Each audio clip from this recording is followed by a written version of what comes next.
We go on a little run here. You beat the Dolphins. You expect them to beat the Chiefs anyway, right?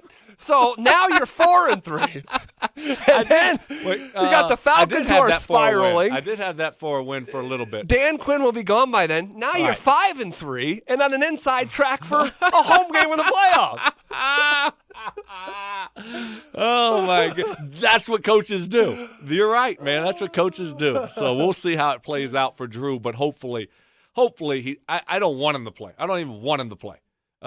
Because you're telling me he hasn't, as of last Friday, I think we had Kliss on or he tweeted about it, he hadn't thrown a football.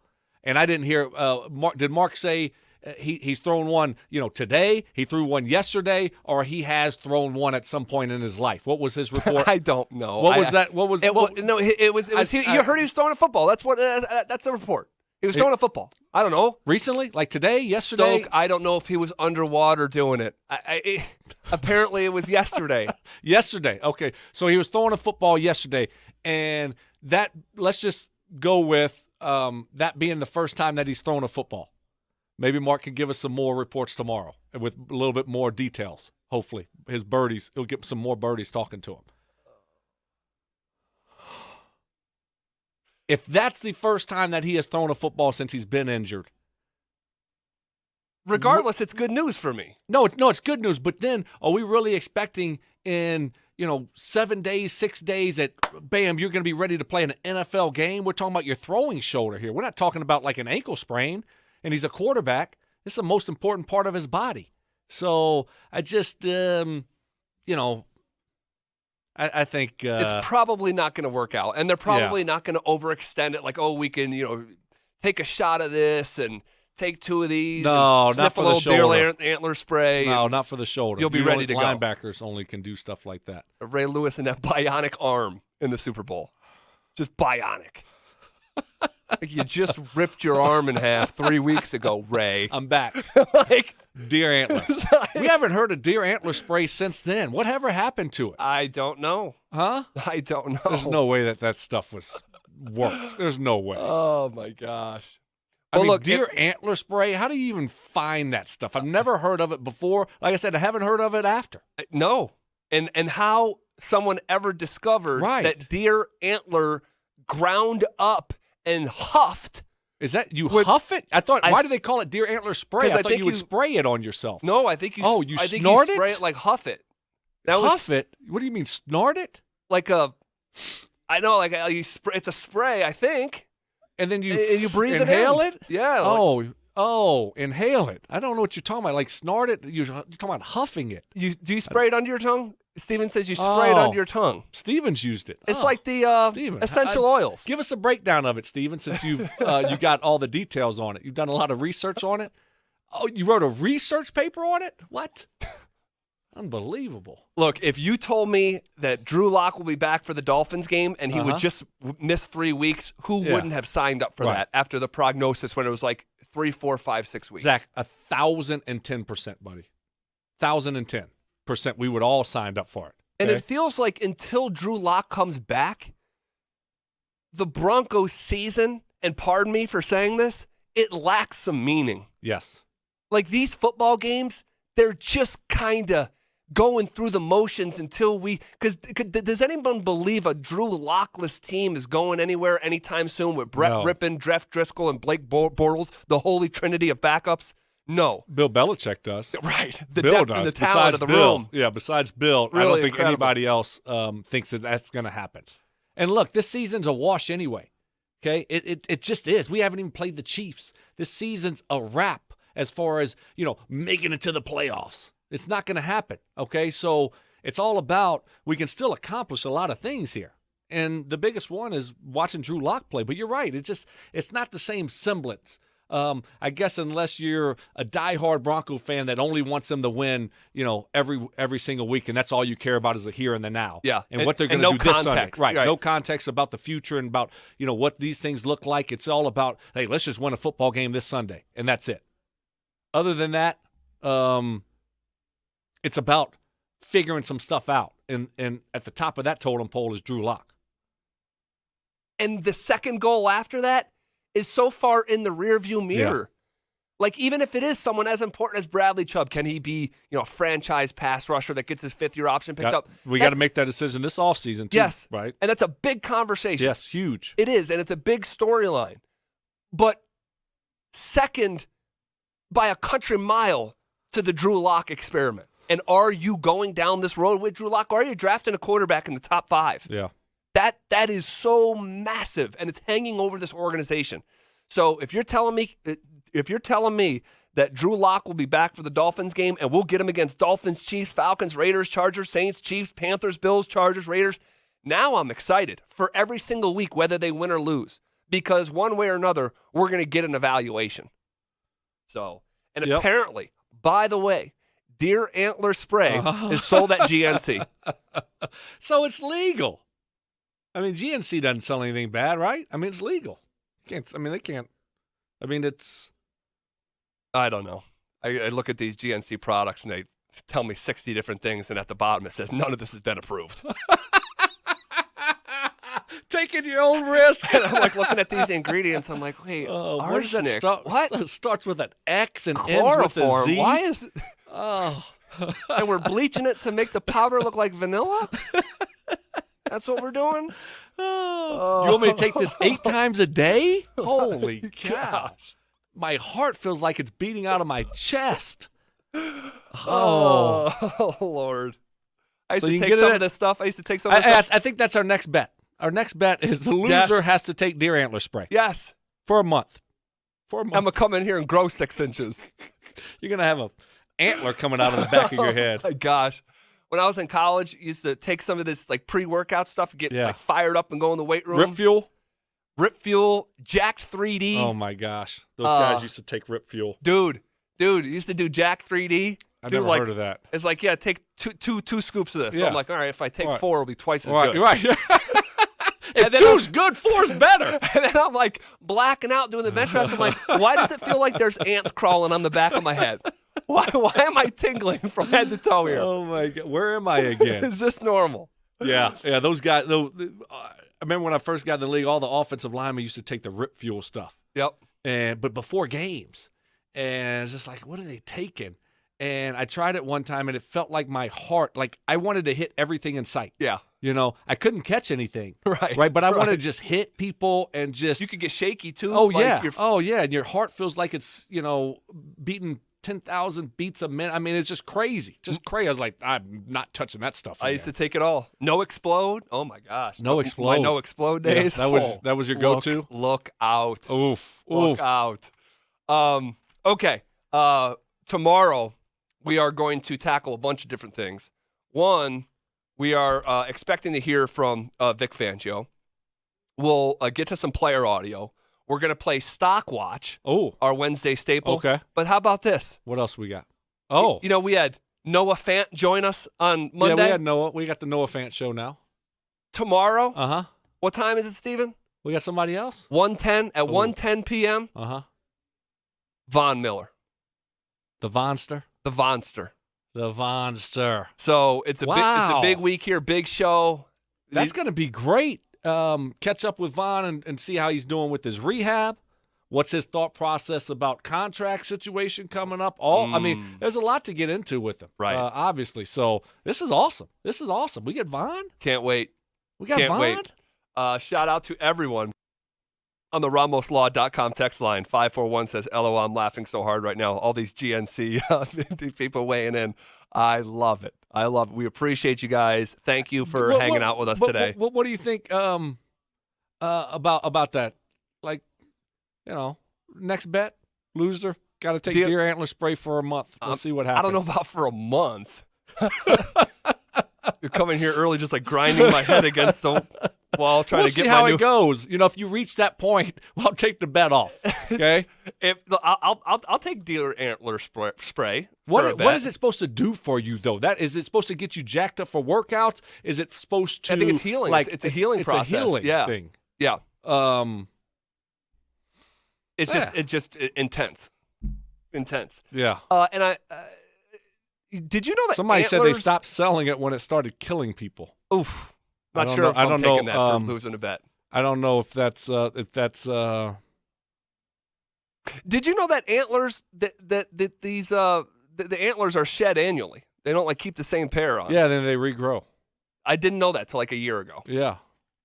All right, we'll leave you with that little fact. Yeah, there's your National Geographic fact brought to you by Zach By. That's we it. need to give you that 3-minute segment. We need a sponsor too. Yes. We need to sponsor it. Yeah. Get I the think imaging so. with the big voice.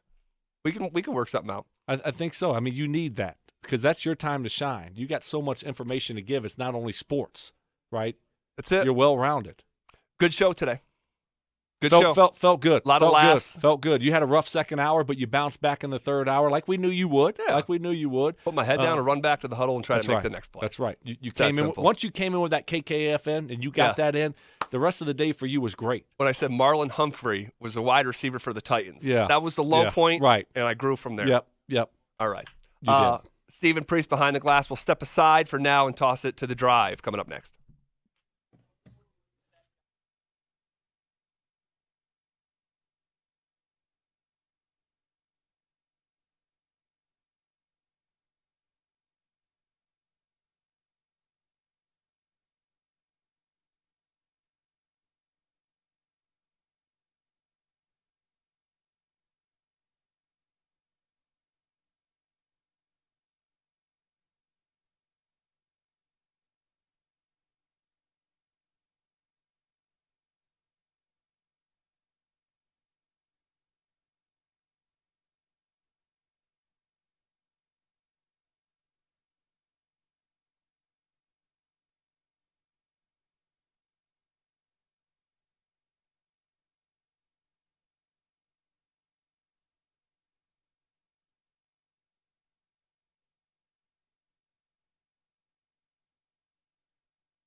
Just want you to soak this in a little bit, dude. All right. Hold on, Kevin. Turn it up.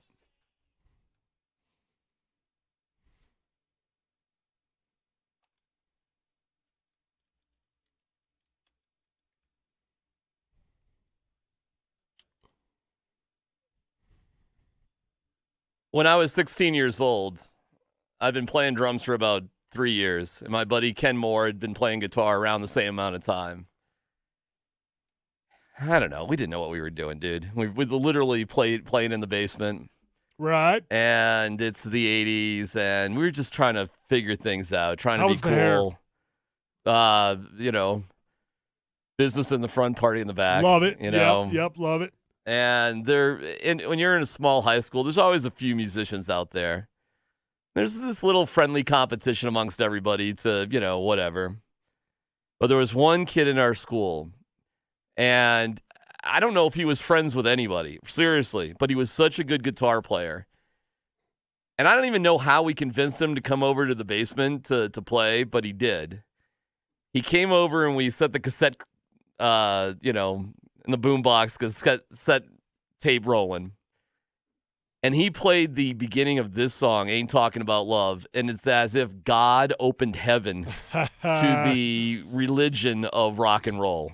I mean, I had never heard anything like it before in my life, and it was coming from this kid's fingers. He might have been a year change. He might have stayed back a year. He's one of those kids, but boy, could he play guitar. And we played for a couple hours, and we recorded everything, and it was just, I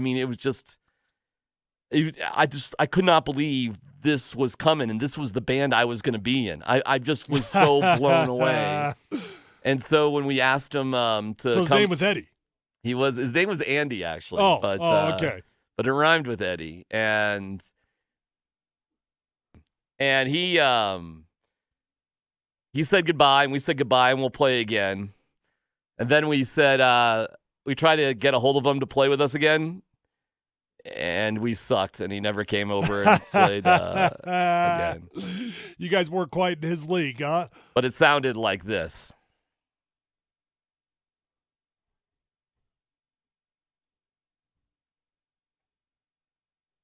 I wish it sounded like this. Listen to this just at the end, guitar-wise.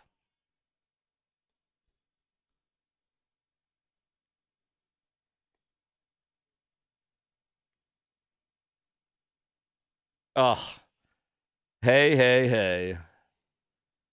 Eddie Van Halen died today. 65 years old from lung cancer. Well, he's a legend, man. Oh, my God. So sad. I actually I really did. I wrote in, bike ride. And I flipped on the phone, and I saw the headline. I just started a little moment. Did you jam out the rest of the way in? I said, hey, Siri, that's what happens. You got to play Van Halen the rest of the ride after that. I said, hey, Siri, play Van Halen, and my battery immediately died because I hadn't charged up my phone. But my heart was in the right place, and we'll hear plenty of Van Halen music today. And I won't go on and on about it, but oh, Siri, see? Here's Siri right here. Sorry, Siri, shut up. I don't need you now. Oh, my gosh, isn't that disturbing? I don't need you really listening to every word I say, Siri. Yeah, I don't need you now. I can't even say it. 65. Lung cancer, smoked, chewed, big chewer. Yeah. Had all sorts of issues there. Chewing's no good for you, dude. I know you don't. Do you chew? What? No. Okay. I know all you offensive lineman guys chew. Bad habits. Don't classify us. Classify you guys. I've seen it for like 30 years. All you guys love. I have no idea what it is with offensive linemen and chew.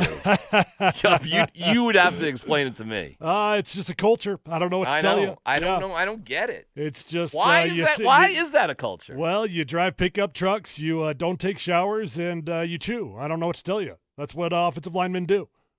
It's dangerous, man. Stop. You don't chew now, do you? No. Every now and then.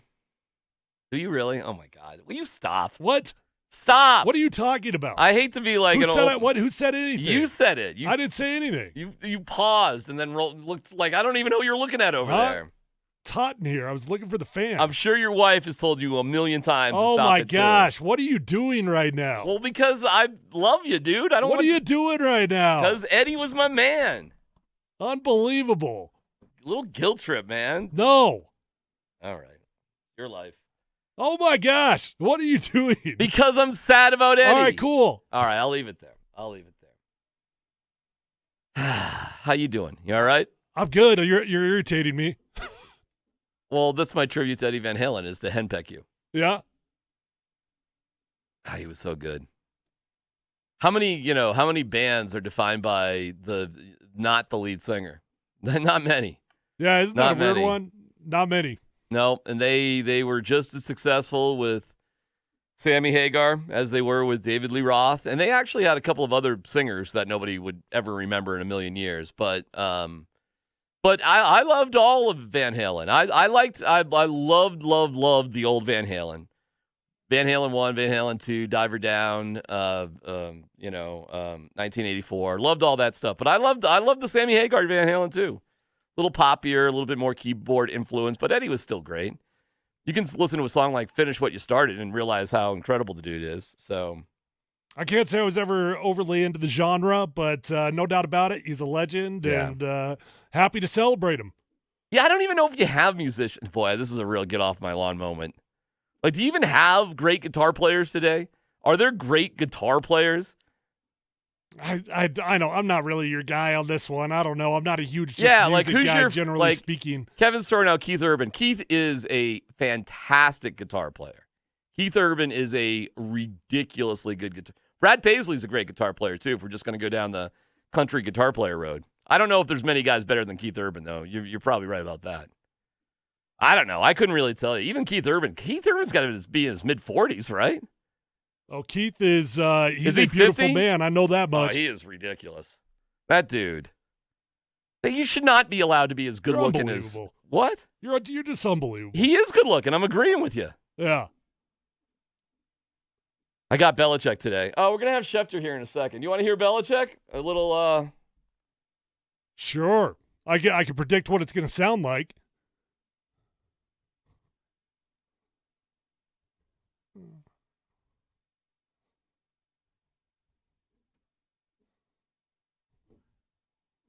I actually love Bill Belichick's press conferences. He was all right today. Oh, I think he's hilarious. I can listen to Belichick presser every single day, man.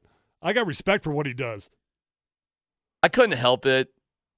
Like later in the press conference, and I guess I was being a little bit of a wise guy.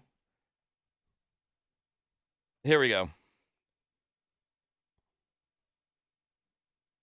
You know what's great about these press conferences, by the way? Like, because they're all conference calls and Zooms, you can be doing whatever and be part of it. Yeah.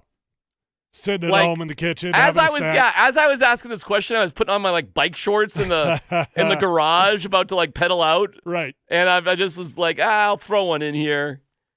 Raise your hand, man. You don't even have to. Yeah, just blurt it out. All right, what's life been like without Tom Brady? It's a fair question. It's a good question. Sure. This is the only time we're playing the Patriots. I mean, it's a big story.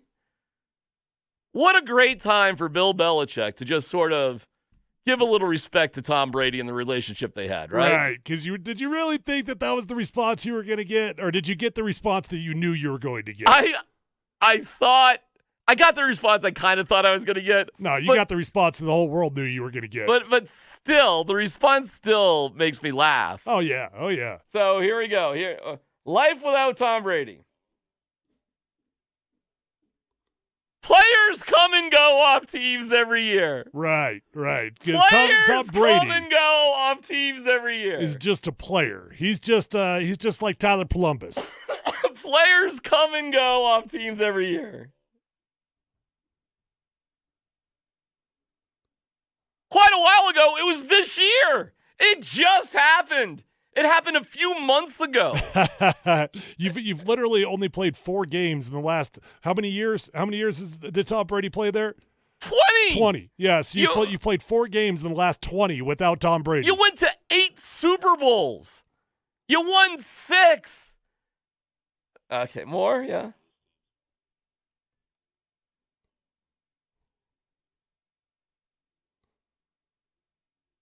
Yeah, I didn't ask about the team. I did not. I guess I did. I said, how's life without him? All right, fair enough.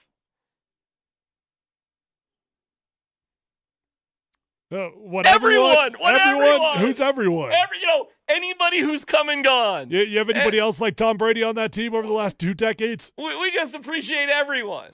Just everyone who's come and gone. Couldn't even say. Oh, okay.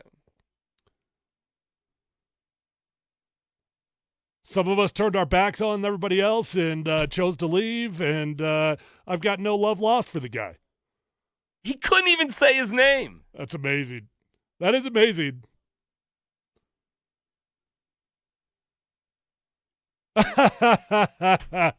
A number of different players. I mean, technically, if you want to talk about players leaving, you've got about 50 of them every single year that you can put in that category. Sure, Bill. So Tom Brady's just another one of the many. He's no more important or less important. It just happens every year, so goodbye. Oh, yeah. There's a lot of quarterbacks who are with the coach for 20 years, have gone to 8 Super Bowls, and have left. That happens all the time. Right. It's officially never happened. You knew he was going to respond exactly like this, though. Come on.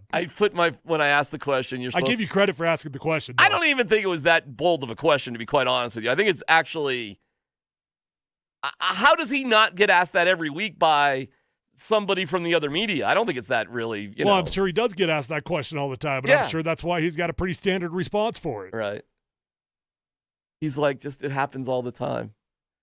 I do find it funny. Like, oh my God, how funny is that? You don't have to stick to your guns on Tom Brady. I understand the business as usual with Bill Belichick. You give them nothing and they've got nothing to report on. Yeah. You don't have to do that with Tom Brady, though.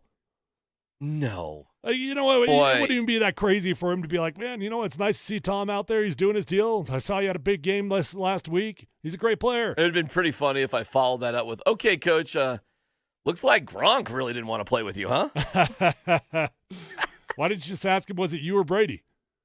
Oh, that'd have been a good one. That's a good one. So, based off the results of the 2020 season, would it be fair to judge the last 2 decades based off whether Tom has a better season than you this year? Oh, that's a good one. That's a good one. I just got how's life without Tom? Yeah. No big deal. Players move on all the time. Doesn't even mention his name. Yeah, you can't do it, man. Those guys hate each other.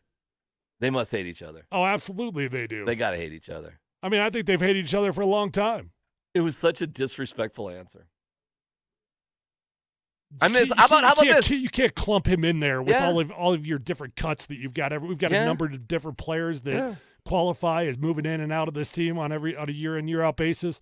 Yeah. How about I miss Tom? And boy, what a player! It's weird being without him, but we have to move on. Right. No, he's just like everybody else. Nah, but you know what? I actually, at the end of the day, I truly do respect the way Bill Belichick handles his pressers. It's because consistent. He's going to control the narrative. It's something else. Adam Schefter, our ESPN NFL insider, joins us courtesy of your Colorado Mercedes-Benz dealers. We had Adam, we had Belichick on a conference call, and I asked him of a life without Tom Brady. And he just said, people move on. It's like everyone else. We have a lot of players that moved on from our team. It's just, like that.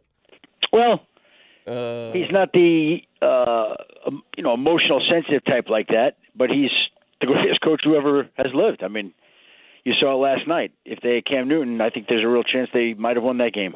Yeah. Oh, what's going on with Cam Newton? What are you hearing, Adam? Well, he's got to be asymptomatic for 5 days.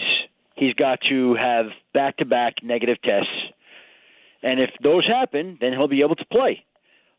Again, nobody can predict how that's going to go. And so it puts them in a tough spot. It puts Denver in a tough spot because you don't know what quarterback you're going to be getting. You're getting Cam Newton. You're getting Jarrett Stidham. Would they go back to Brian Hoyer? I mean, what are they going to do? My guess is they get Cam, but that is contingent upon him clearing these tests and being asymptomatic. And who's going to predict the virus? That's not my area of expertise. I just saw that you retweeted Field Yates saying a practice squad defensive tackle, Bill Murray. How about that? Groundhog's Day. Bill Murray. Not the same one from Caddyshack, right. But yes. But so it doesn't matter where he is. He's within the building. He's within the organization. He's been put on the reserve COVID-19 list. So what do you think the concerns are there in New England? I don't know if you've asked about that or heard about what they're doing there or what their level of concern is that the whole building might have some Titans issues. Yeah, well, no, I will. Titans issues are Titans issues. Titans were 18 people in the organization over 6 days. Okay, so that is an outbreak, and we have not seen that in the NFL. Now, if there are 2 Patriots that test positive tomorrow and then another one the next day, and there are 6 consecutive days of positive tests as there were in Tennessee, then yes, we have another Titan situation on our hand. But I don't know that it's going to go that way. Again, this is the first player who has tested positive since Cam Newton over the weekend. There haven't been any other positive tests. There have been a lot of return negative tests. All we could do is just wait. Titans are coming back to work tomorrow, though, right? I don't know that they're coming. Look, I don't know the specific timing of it, okay? But I know that they had to test negative, all negative tests on consecutive days, which they did yesterday, which they did again today. So that would tell me that I think that they may be eligible to have their building opened tomorrow. It won't surprise me. My sense is, in fact, I'm going to text somebody there right now as we're on the phone, and let's see if I get an answer. I love breaking out of Schefter news. I love it. That's great. You guys are reopening tomorrow. Let's see. Nice. Yeah, now we'll see how quickly they respond, too. Wow. Well, yeah. Quickly, if they know what's what. Yeah, that's right. right. Let's see if I get a response back. All right. By the time this wraps up. And what's going on with the situation down there in Houston? Why'd they finally decide to fire Bill O'Brien? Well, I think, look, the obvious one is it's a bottom line business. Ultimately, they're 0-4. They have the highest payroll in the league. They don't have first or second round draft picks. Bill O'Brien is a fiery guy. I think some people were rubbed wrong by that in the organization. And every year there are early coaching surprises. And Bill O'Brien yesterday became the earliest fired head coach since 2015 in the NFL. Joe Philbin was the last one. And I would not have bet it would have been him. I would have bet other people before him. But, hey, it happens in this league. It happened yesterday with him. I don't think it's surprising, yet it's still a surprise whenever you hear about anybody getting fired. Anybody. I don't care who, where, what, when. You could think it's coming, but until it actually does, it still remains a little bit of a surprise. I'm seeing we're looking at the Patriots, obviously, but the Broncos do play the Dolphins after the Patriots. And we're seeing that the Dolphins are sticking with Ryan Fitzpatrick. Yeah. Mm-hmm. What's the thought down there with Tua? Are they concerned about his hip as much as they are concerned about his development? I don't think so. I mean, I think they're being cautious about both. I think both are a consideration. I had Ryan Fitzpatrick on my podcast last week, and by the way, he was outstanding. I bet he was great. He was really good. Like, you don't play in the league this long like he has. He's played for a quarter of the teams in the league. That's amazing. And by the way, and I asked him during the podcast, I'm like, why do you not get the attention that Phillip Rivers does when you've got 7 kids?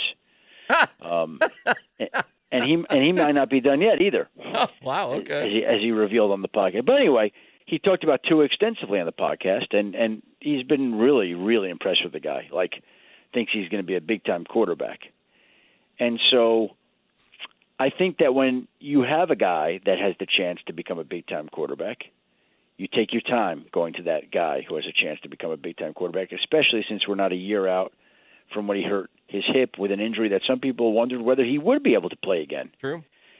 And so their offensive line is shaky still. It's not great. And I think that they want to make sure that they're protecting him physically, mentally. There's no rush. I don't think we expect the Miami Dolphins to go to the playoffs this season. Ryan Fitzpatrick has played well when he's been in there. So if all those things are true, and they are, why are you rushing to Tua? I know that Joe Burrow has played well. I know that Justin Herbert has played well. Mm-hmm. But those two guys between them have won one game. One game. And you always wonder about the long-term implications of a season in which you're physically and mentally pounded. Yeah, but like Herbert's, I mean, that is terrible with Tyrod Taylor. Terrible. Mm-hmm. But you're not putting the toothpaste back in the tube, right? That's Herbert from here on out, right? Isn't it? Well, Anthony Lynn said he'd like to go back to Tyrod. That's insane. Now, look, I said this on Monday Night Countdown last night. I'll say it again. The old adage is you can't lose your job to an injury. And I can't even imagine the adage of you can't lose your job to an injury when your team doctor punctured your own lung. I know. I mean, it's a really tricky spot. And they really like Tyrod and respect him. But I just think if you've watched Justin Herbert play and you listen to the players on their team, oh yeah, it would be hard to. I mean, it sucks for Taylor. It's awful. It is just brutally awful. What are you going to do? I mean, Herbert's played way too good to go back at this point. And it does beg the question, at what point when you're developing a guy, like Tua and in Dolphin Land, at what point do you move forward? I understand, like with Mahomes and Kansas City, Adam, because they were a really good team with Alex Smith. They were a playoff team with Alex Smith. So, okay, fine. But, I mean, Dolphins? Chargers? Really? I mean, come on now. Yeah. All right. Yeah. And I agree. You want to see what you have, but you also want to be very careful because how many young quarterbacks have teams gone to that they've damaged long term? I mean, there's a long list of those guys too. It was interesting today. Locke did not practice today for the Broncos. Mm-hmm. He wasn't wearing gear. He was just watching stuff. That tells you that he's on the outside looking in for Sunday. I would think so. I mean, I think the Broncos told you everything you needed to know right by that. And maybe he's okay, but I actually agree with that. Like, why? You got a long life, hopefully, with this kid. So if you feel that way about Drew Lock, why would you not feel the same way about Tua in Miami? I don't care. It's the Dolphins. They can do whatever they want. If they're not good on his health, then I don't care. Doesn't matter to me. I'm just wondering if it's more about the hip or the development. That's all. But I think it's both. All right, Adam. I don't think they're alarmed about the hip, but I think they're being wise about the hip. Does that make sense? Sure. Did you get a response on your text? I have not yet. No. That tells me. By the way, you can tell by response time too. Now my guy may be busy, with meetings and whatnot, but the fact that there's been no response yet, you usually get a quick response. That tells me that they have not been cleared yet. Okay. Oh, no. When Adam Schefter puts out the bat light, you respond quickly if you know what's good for you. Thank you, Adam. We'll talk to you next week. Guys, appreciate it. Be well. Stay safe. We'll talk next week. You too. Adam Schefter, courtesy of your Mercedes-Benz dealers. Well, in the water cooler, we'll hear from Aaron Rodgers, who's funny. He was on the Pat McAfee show. But headlining the water cooler, Tyler has been working on a project. Tyler has finished the project. I have. And the results, from what I understand, are a little dubious. Frustrating. Okay, find out all the details to that next.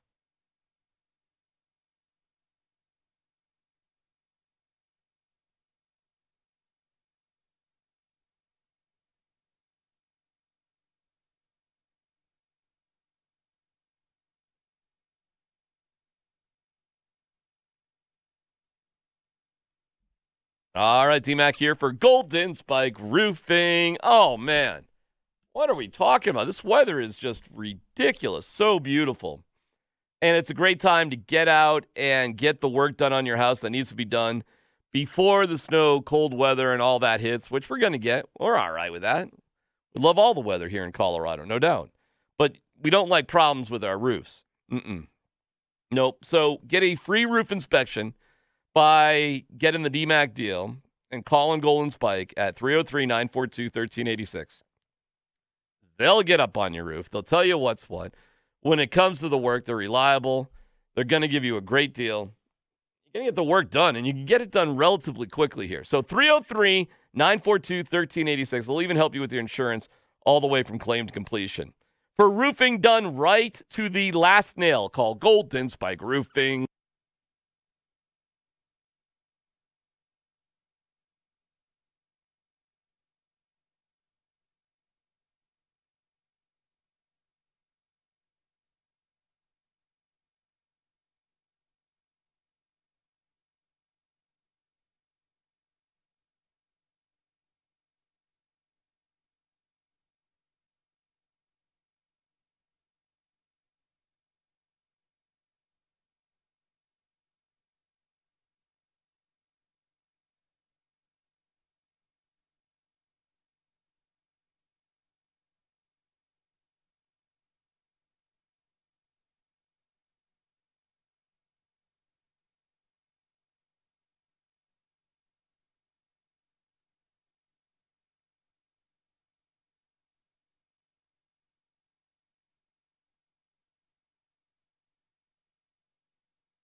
We'll get to Aaron Rodgers in a second, but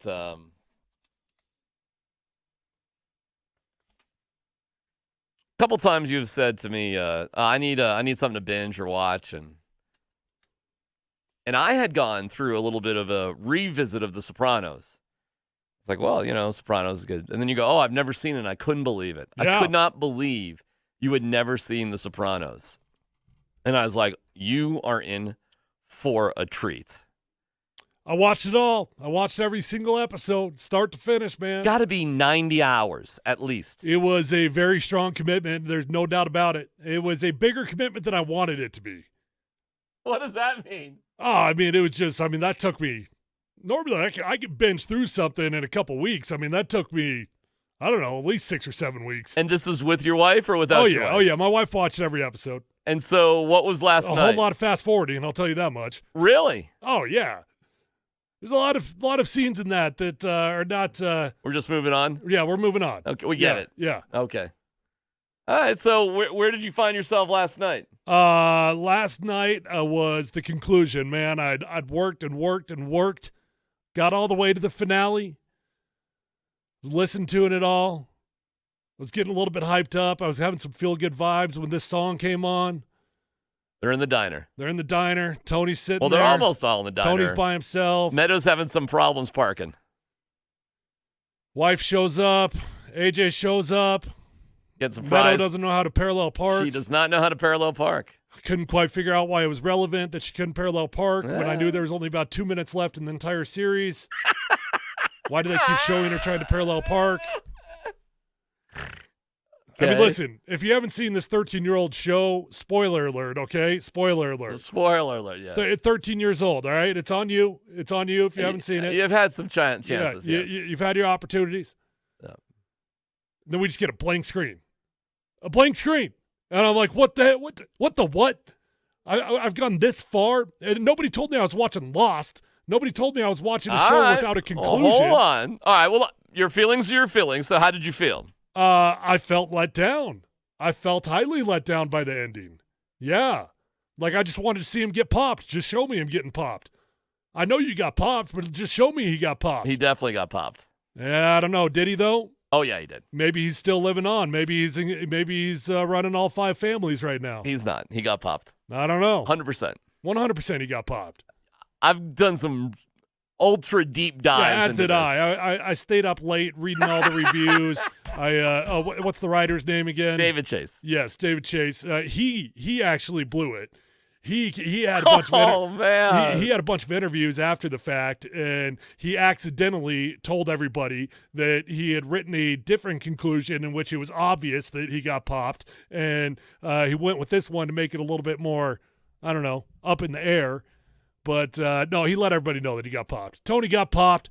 It was a great series. I liked it, man. I don't know that I'd put it in like my top 5 of all time by any means, but okay. I liked it. It was good for sure. I don't like endings like that though. Just give me a conclusion. Give me a real conclusion. Like, nobody told me I was watching Lost. Okay. Do you want me to try to explain the end here, or does it not really matter? I know what happened, but go ahead. All right, turn it up a little, Kevin. All right, fade it down just a little bit. You just told him to turn it up. Which one do you want it to be? I screwed it up. The entire series was through Tony's eyes, period. Yeah. There had been foreshadowing, especially this conversation with Bobby Bacala on the lake. Said when you die, you won't even hear it. You won't even hear it. It'll just go to black. Right.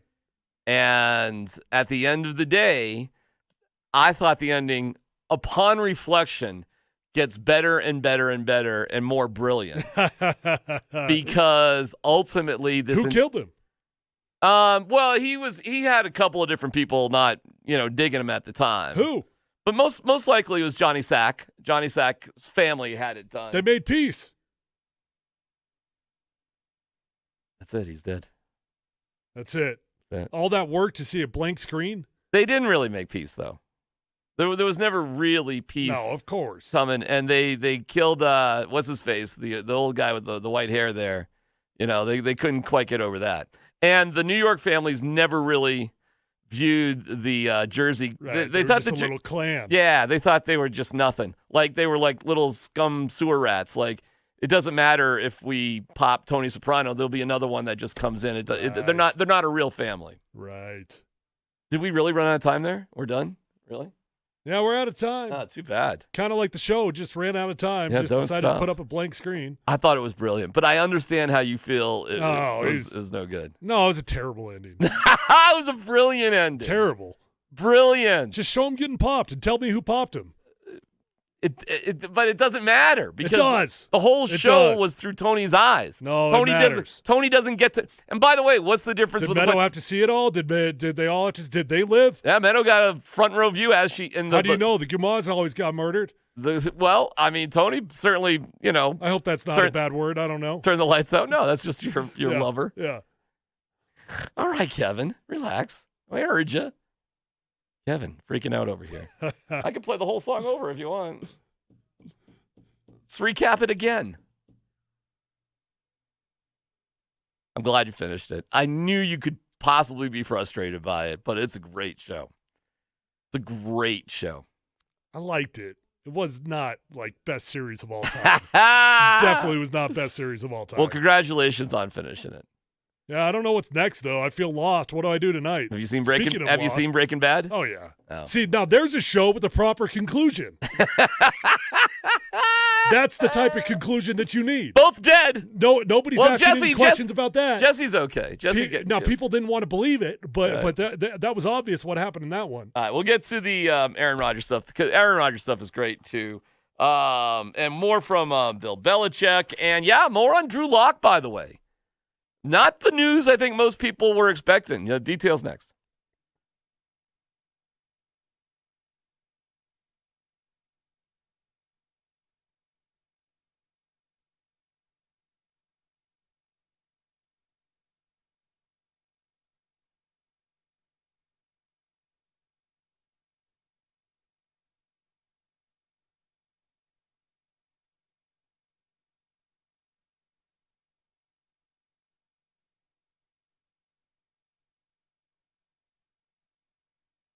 Ooh, a little communication breakdown. Love it.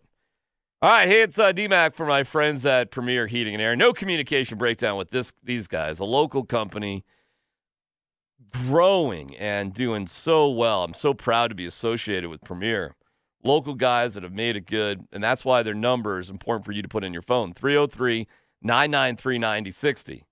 They've teamed up with the fan to offer a kickoff to fall $1,000 furnace trade-in sale with 0% APR financing. So you got to get your house ready for the cold season. It doesn't feel like it today, I get it. But you know that your furnace is having a hard time keeping up. High utility bills, what's up with that? Frequent repairs. Listen, if this sounds like your furnace, trade it in. Get a $1,000 instant rebate for a new high-efficiency furnace, which will save you on utility bills and keep your home comfortable all season. XL Energy customer, save an additional $800. Listen, this is a great deal. Ask for the DMac deal. Have it installed by October 30th, and you're going to really benefit from this. I love it. 303-993-9060. 303-993-9060. PremierAirColorado.com.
Did you watch the Falcons-Packers game much, or was that a little kind of I watched almost all of the Patriots-Chiefs game that we could, and then I watched probably the first quarter and a half of the Falcons-Packers. Yeah, then it got like... Then I turned on The Sopranos. Okay. You had to finish that off. I had priorities last night. I'm not going to lie. I get it. Nothing was going to come between me and the series finale. Yeah. The Packers are so good right now. Oh, yeah, they're ridiculous, man. They're like boring. I mean, they're over 40 points a game right now. It's actually amazing to watch. I mean, with all the offseason drama that they had with Matt LaFleur, and he drafts Jordan Love, Aaron Rodgers, clearly not okay with it. Yeah. Guess it doesn't matter. I mean, oh my gosh, did you see? Hey, Rich, you tell me you got that piece that Aaron Rodgers talking to Pat McAfee today. I got this. You ready? Yeah. Here we go.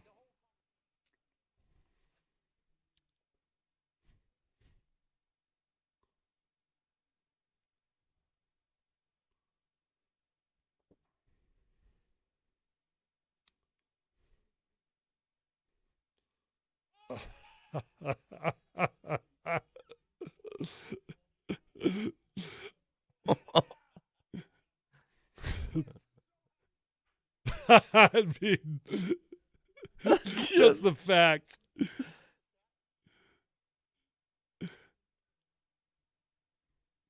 Oh my gosh, so savage! What an unbelievable response from Aaron Rodgers. That dude is amazing. Yeah, he is amazing. I like him. You know what? I mean, I think he'd be tough to be in a relationship with, Danica. But like the whole people come up to me and say you're shorter than I thought you'd be, and he really gets offended by stuff like that. Right. But I tell you, it's what separates him, his attitude, who he is, what he's all about. There's been a lot of reports that he's had teammates that have come and gone and kind of tossed him under the bus. I get it. In various different times and fashions. But, man, he just seems like a guy that an offensive line would just love. Like that agree. type of attitude, holy cow, man. Right. I just laugh because a down year for me is a career year for other kids. It's hysterical. What was the worst Aaron Rodgers year? Seriously. What does it look like? Do you think he's even talking to Jordan Love? Oh. I bet he does. I bet he just looks at it Maybe like he just feels bad for him. Like, this poor kid. Like, did you really think you were going to take my job? Like you idiot. Like, it wasn't Jordan Love's fault. Yeah. Like, you didn't need to get drafted. I actually feel bad for you that you got drafted here. Maybe. But it is a killer, though. Like, wow. Like, there's nothing else we could have done to help out Aaron Rodgers. There's no other player. There's not a receiver or another offensive lineman, or it does no. I mean, they're doing great, so maybe the answer is no. I would say the one position that you can draft to immediately help a team that's got everything else is like running back. Like watching the Eldair, or the guy from Kansas City there, LSU kid. Clyde. Why am I Clyde? I'm forgetting his name. Sure. Edward Schlereth. Thank you. That's what you do when you got your team like set. You drafted somebody like that. Right. Well, Aaron Rodgers, I mean, he's the stat is like he's throwing one touchdown pass to a guy that was drafted in the first round. That was like Mercedes Lewis. Right. Right. He's never had a first-round wide receiver on his team. It's crazy. But it doesn't appear to matter. Yeah, they're balling, man. There's no doubt about it. The Falcons, gosh, they are. Oh, my God. What happened to them? They're a train wreck, dude. The game wasn't even competitive. It wasn't. I mean, if you're a Packers fan, I guess you're watching. If you got something on the game, I guess you're watching. But other than that, it was just not that. They were never in it, Falcons. It was never that interesting. I tell you what, that Chiefs-Patriots game was I thought that was a lot closer than we thought it was going to be. Matt Ryan might be one of the best quarterbacks ever to do absolutely nothing. I mean, he has done nothing. He had a Super Bowl ring. They were sizing him for a Super Bowl ring before they let that go. I got it. He was there. I got it. He was there. But my goodness, is that guy talented? I mean, Matt Stafford's in that category, but he's not as good as Matt Ryan. I look at Matt Ryan, and it blows my mind that they haven't been able to figure it out with Matt. Well, I don't know what's going to happen now. I mean, they're a disaster. That's on the Broncos schedule. How about that, huh? there's a couple teams that might be an opportunity. You've got the Panthers, you've got the Falcons. They're still coming up. But, again, I mean, the Falcons, they do this every year. I mean, maybe not this bad, but just about every year they start out looking like they're not a very good football team. By the time they get to December, they're one of the top teams in the NFL. I can't quite explain how they do it on a year-in, year-out basis. And honestly, it wouldn't entirely shock me if they did that again this year. Are the Broncos on the verge of going 3-1 in the next 4 games? Oh, man. You don't see it? 3-1 in the next 4. 3-1 in the next 4. You're going to beat the Jets, Pats, Dolphins, lose to the Chiefs? Oh, yeah. What am I doing? No, 3-1. So you beat the Patriots, Dolphins. I mean, you're saying the next 4. The next 4, 3-1 in the next 4. So, well, then you're counting the Falcons as well. That's right. Oh, I mean, so we just finished a quarter of the season. Simmer down. Simmer down here a second. Goodness. I mean, what are you doing? I mean, Let me make the case real quick. Okay. Patriots, who's their quarterback? What are they doing? Even if they get Cam back, is he really going to be a Hundy? And telling you, even without Cam, that's a tough game for the Broncos. It was great seeing our pal James Ferentz. That was awesome. It was. I loved watching him, dude. But that was his second start ever at center. I know. They are banged up on their offensive line. They've got some issues. The Dolphins, they're going with Fitzpatrick. I don't know. They're 1-3. No, what the Dolphins are doing is they hand chose the Denver Broncos to be Tua's first start. Okay, well, good. That's what they did. They were just like, well, you know what we can do? Who's going to be a nice, easy game for us? Oh, Tua, you know what? We'll line you up with the Broncos here in a couple weeks. Then there's the Chiefs, whatever. And then you go to the Falcons, who can't get their way out of a paper bag. Yeah, let's slow down here a second. We beat the Jets, okay? All right. I mean, slow down big time. That's all you've done. You beat the Jets. You beat the worst team in the NFL. You go out and you beat the Patriots, and I'll give you some respect for that. Even without Cam Newton, I will be impressed if you find a way to go beat the Patriots in New England with Brett Rippon's second start of his career against a Bill Belichick defense that is a top 10 defense. I'll give him some credit on that one. And then you know what, the Dolphins, that's a competitive football team. That's definitely not a pushover. I'm just saying I think there's a path. That's all. I'm just trying to stay optimistic. Well, we'll give you the news, too, with Drew Lock. And we actually have great news in terms of the Broncos. And one of the cooler stories that's flew a little bit under the radar, but man, this is a good one. And he's in your club. This is somebody in the Colorado Broncos club. Details next.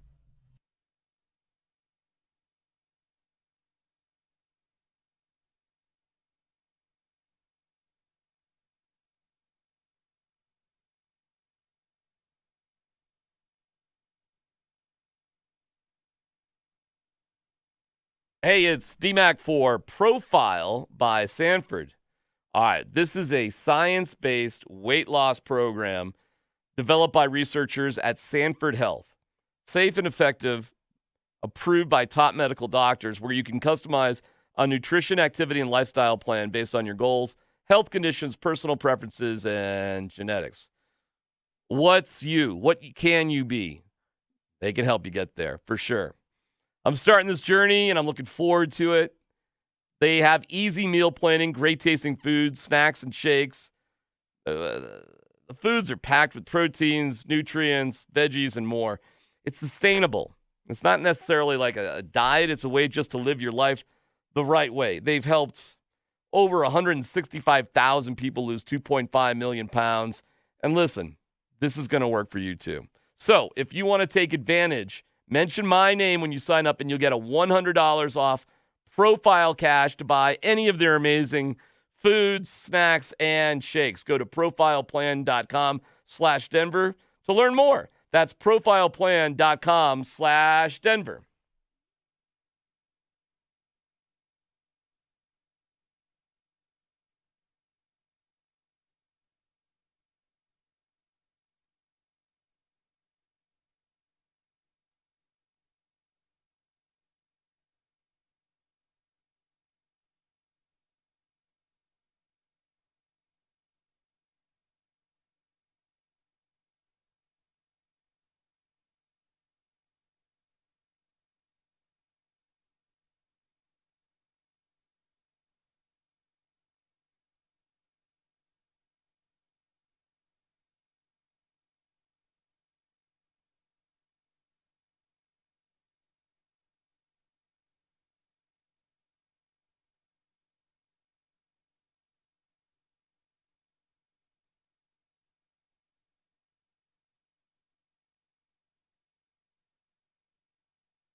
We found out right before the show Eddie Van Halen passed away at 65 because of lung cancer. And so Van Halen music today, my man.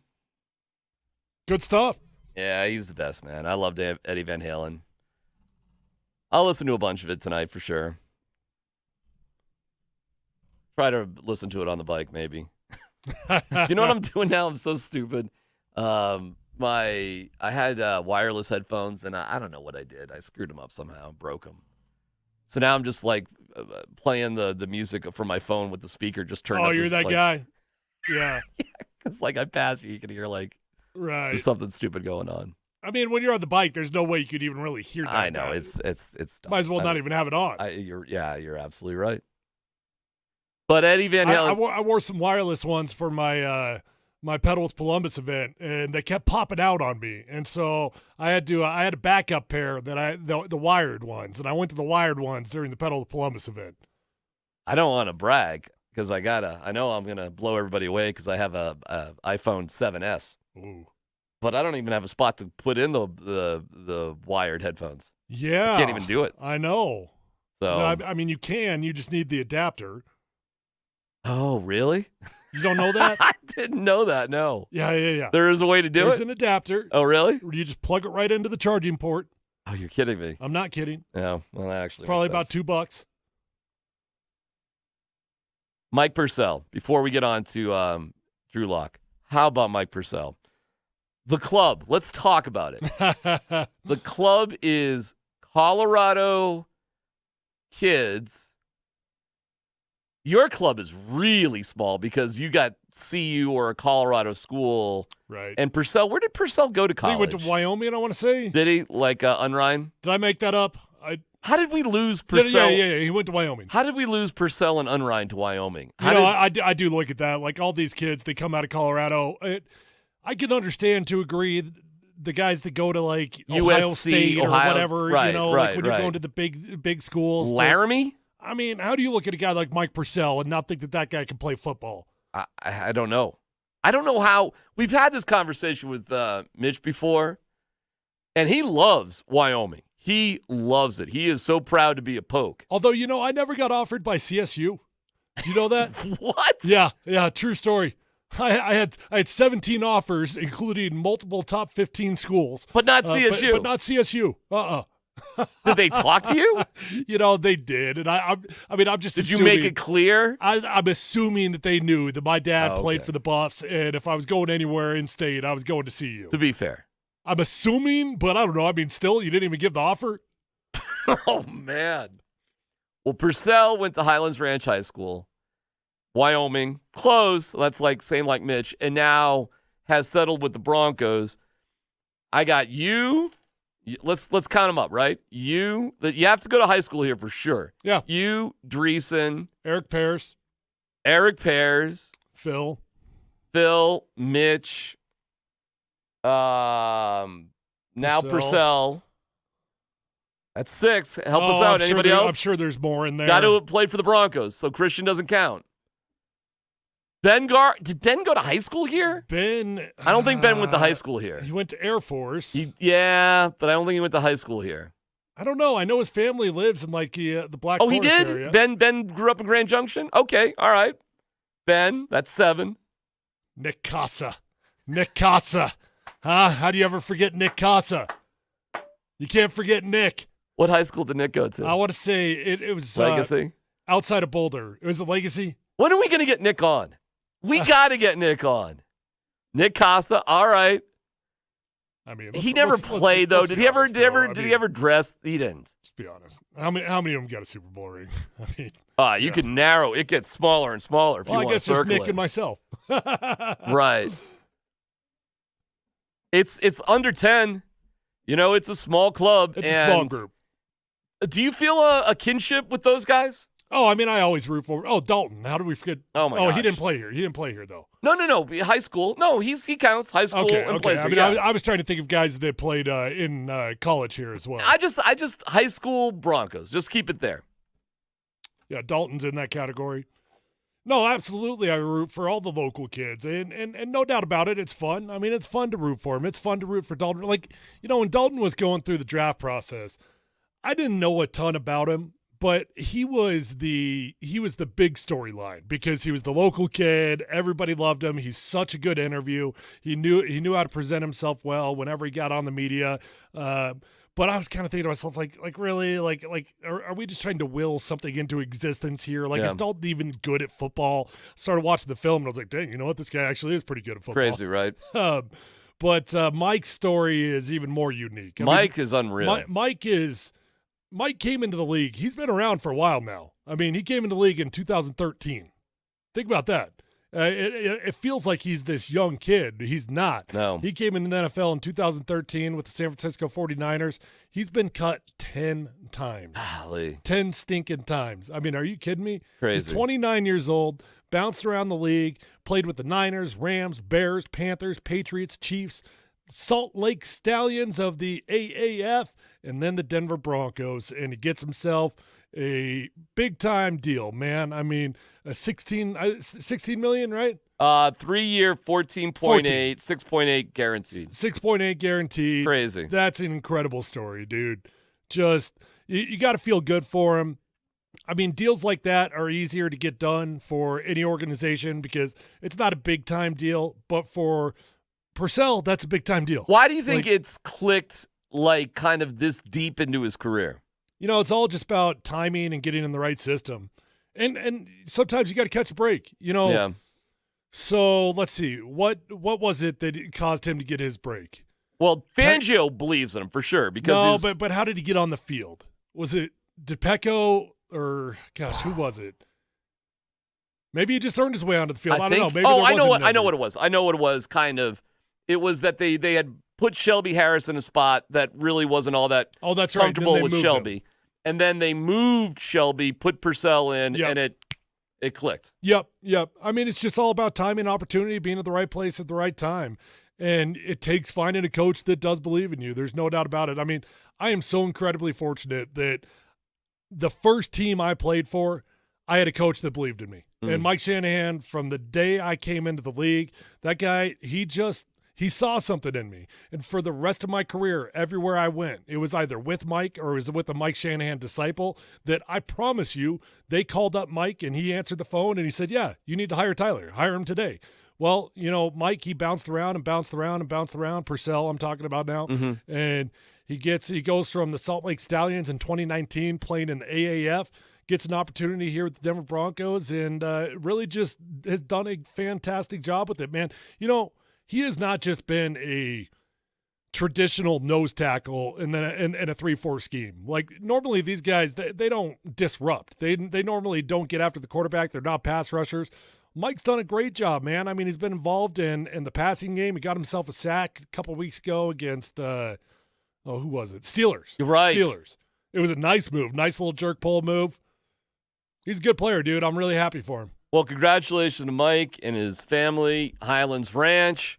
Way to go, Highlands Ranch High School. Same high school as Daniel Schlereth. That's where Daniel went. So, way to go. Great story, and congrats. Drew Lock, what's his story? It wasn't what we thought it was going to be today. Details next.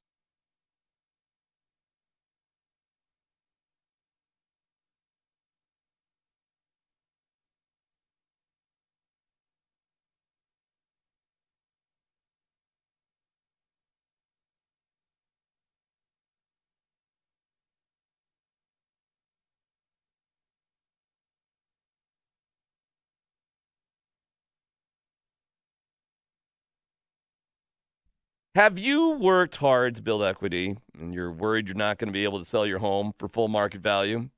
Hey, it's DMac for Ed Prather. If you need to sell your home quickly, not in months, call Ed Prather. Ed has a large pool of buyers in the greater Denver area, guarantees multiple offers on your home in 72 hours. Ed's home sale program is designed to create a bidding war and maximize your sales price. No long-term contracts, no required repairs. You can cancel anytime and pick your closing day. Listen to Dan and Jennifer and Thornton. They said, after failing to sell our home with 2 other realtors, we're at wit's end. And finally called Ed. He and his team were amazing. They took a fresh approach to the home and spared no expense in providing a premium marketing package for our home and getting it sold within 2 weeks at the price we needed. What a great story. Happy for you, Dan and Jennifer. If I was selling my home, I know I would go with Ed Prather. So I want you to hire the only agent who guarantees multiple offers on your home in 72 hours. Call Ed today at 720-650-4959 or online, Ed, P-R-A-T-H, Ed, P-R-A-T-H-E-R.com.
We'll kick off Hot Take Tuesday in about 10 minutes or so. So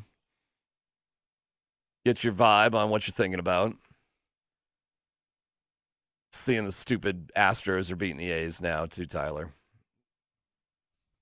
Stanton hit a grand slam for the dumb Yankees over Tampa Bay. Baseball is not going my way. Nah, man. I mean, we're the baseball gods when you need them. I thought they were supposed to be karma. Yeah, it's not happening right now. Okay, Drew Lock. Watching some video and seeing Mike Kliss and others that were out at practice today. Drew Lock was not in uniform to practice. So much for 50-50. Yeah, right. What do you make of that? Well, Mike Kliss kind of warned us yesterday when we talked to him, so I'm not overly surprised by it. But, you know, then why say 50-50 then? Oh, it's just a coach trying to play games with his opponents more than anything else. That's just coaches being coaches. I don't think that it ever made sense to rush Drew Lock back. Let's see, hold on. He got hurt in the Steelers game. So this would be about 3 weeks, right? And so if you put him on the IR, he would have had to been a minimum out through the Patriots, but then you would have been able to brought him back after the Dolphins game. But what you would have been missing out on is if Drew Lock's going to practice at all this week. So, you know, whether he plays or not, if he gets an opportunity to throw 7-on-7, throw some one-on-ones, you know, that's progress. Drew is... Yeah, but you can't go from not practicing at all on Tuesday to starting on Sunday, can you? You can. Absolutely you can, and especially as a starting quarterback, you can. I mean, that's what I was talking about last week when Coach Fangio was talking about Philip Lindsay, and he said, you know, Phil didn't practice all week long, so I didn't think it'd be fair to put him out there.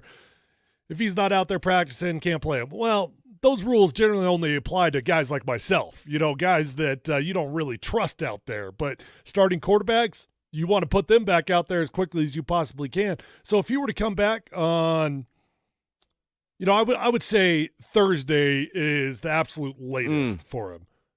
Thursday would be the absolute latest. But again, you look at it and you say, well, what's the rush? What are you really rushing him back for? I don't know. I mean, he's not throwing at all right now. Well, you know, he's not on IR. He's just being deactivated. Yeah. You know, and they could have, I mean, had they chose to, they could have put him on that temporary IR for 3 weeks and he could have come off of it and it would have opened a roster spot. Now, had they done that, he could not have been out there at practice. And so I thought, well, they at least want him to be part as much as humanly possible. Talk about a different way to approach things than last year with Drew Lock. Totally opposite. I was surprised, I guess. I was surprised when Fangio said 50-50. I thought today he'd be, at least, you know, I'm just throwing a little bit, but not at all. So that's, to me, I don't know, man. I guess he could. Well, here's what it really comes down to. I mean, you say, what's the point of rushing him back? Well, what are your goals? Again, you know, have you given up on this year or not? Because if you haven't given up on this year, what an important week this is. You just beat the Jets.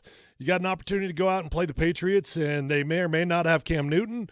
If you sneak that one out, then you got the Dolphins. All of a sudden, you got an opportunity to potentially win 3 straight games, and the season might be in front of you. So if you think the season's still in front of you, I would do everything in my power to get Drew Lock back out there. But again, if I'm taking a more long-term approach towards it, which I believe is what they should do, and say, look, whatever happens this year happens. It's not the end of the world. We need Drew Lock to be healthy, and we need to get a proper evaluation of him. And we might not even get a proper evaluation when he's hurt regardless. There's no point to rush him back.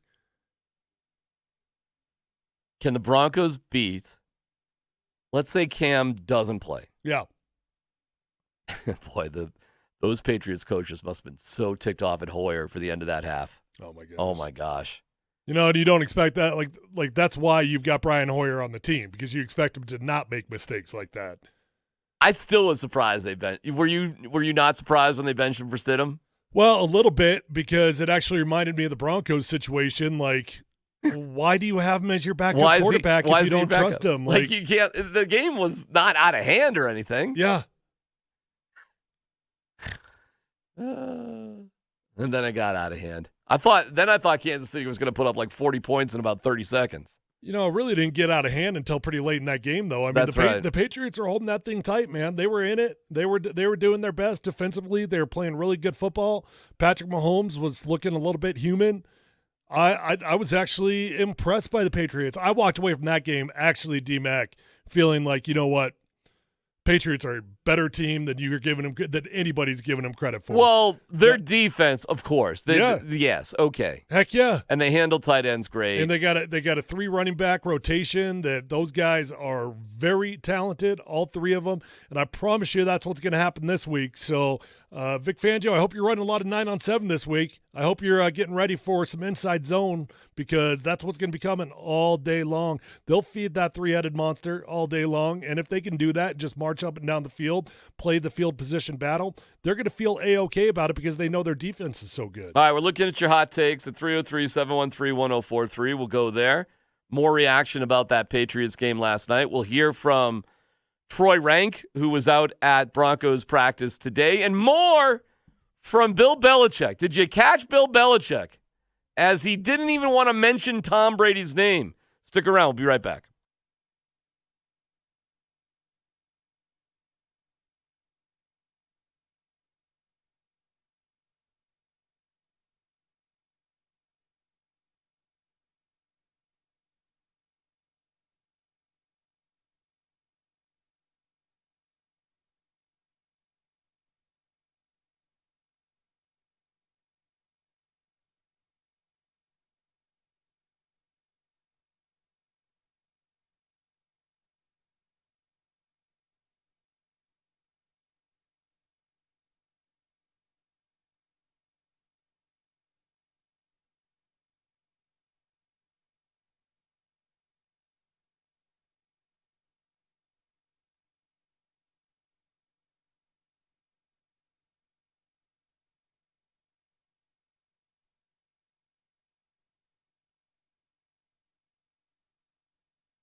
Paying tribute to our guy, Eddie Van Halen, passed away today, 65. Sad news, sad news. So, I'm sure hopefully you're enjoying playing some Van Halen music. All right, Hot Take Tuesday, brought to you by Papa Murphy's. Thank you to Papa Murphy's. Love Papa Murphy's. Order your pizza for pickup today. We'll kick off Hot Take Tuesday here in a second. But we checking in with the Broncos, Tyler, at the quarter pole here. It should stand out to everybody how young they are.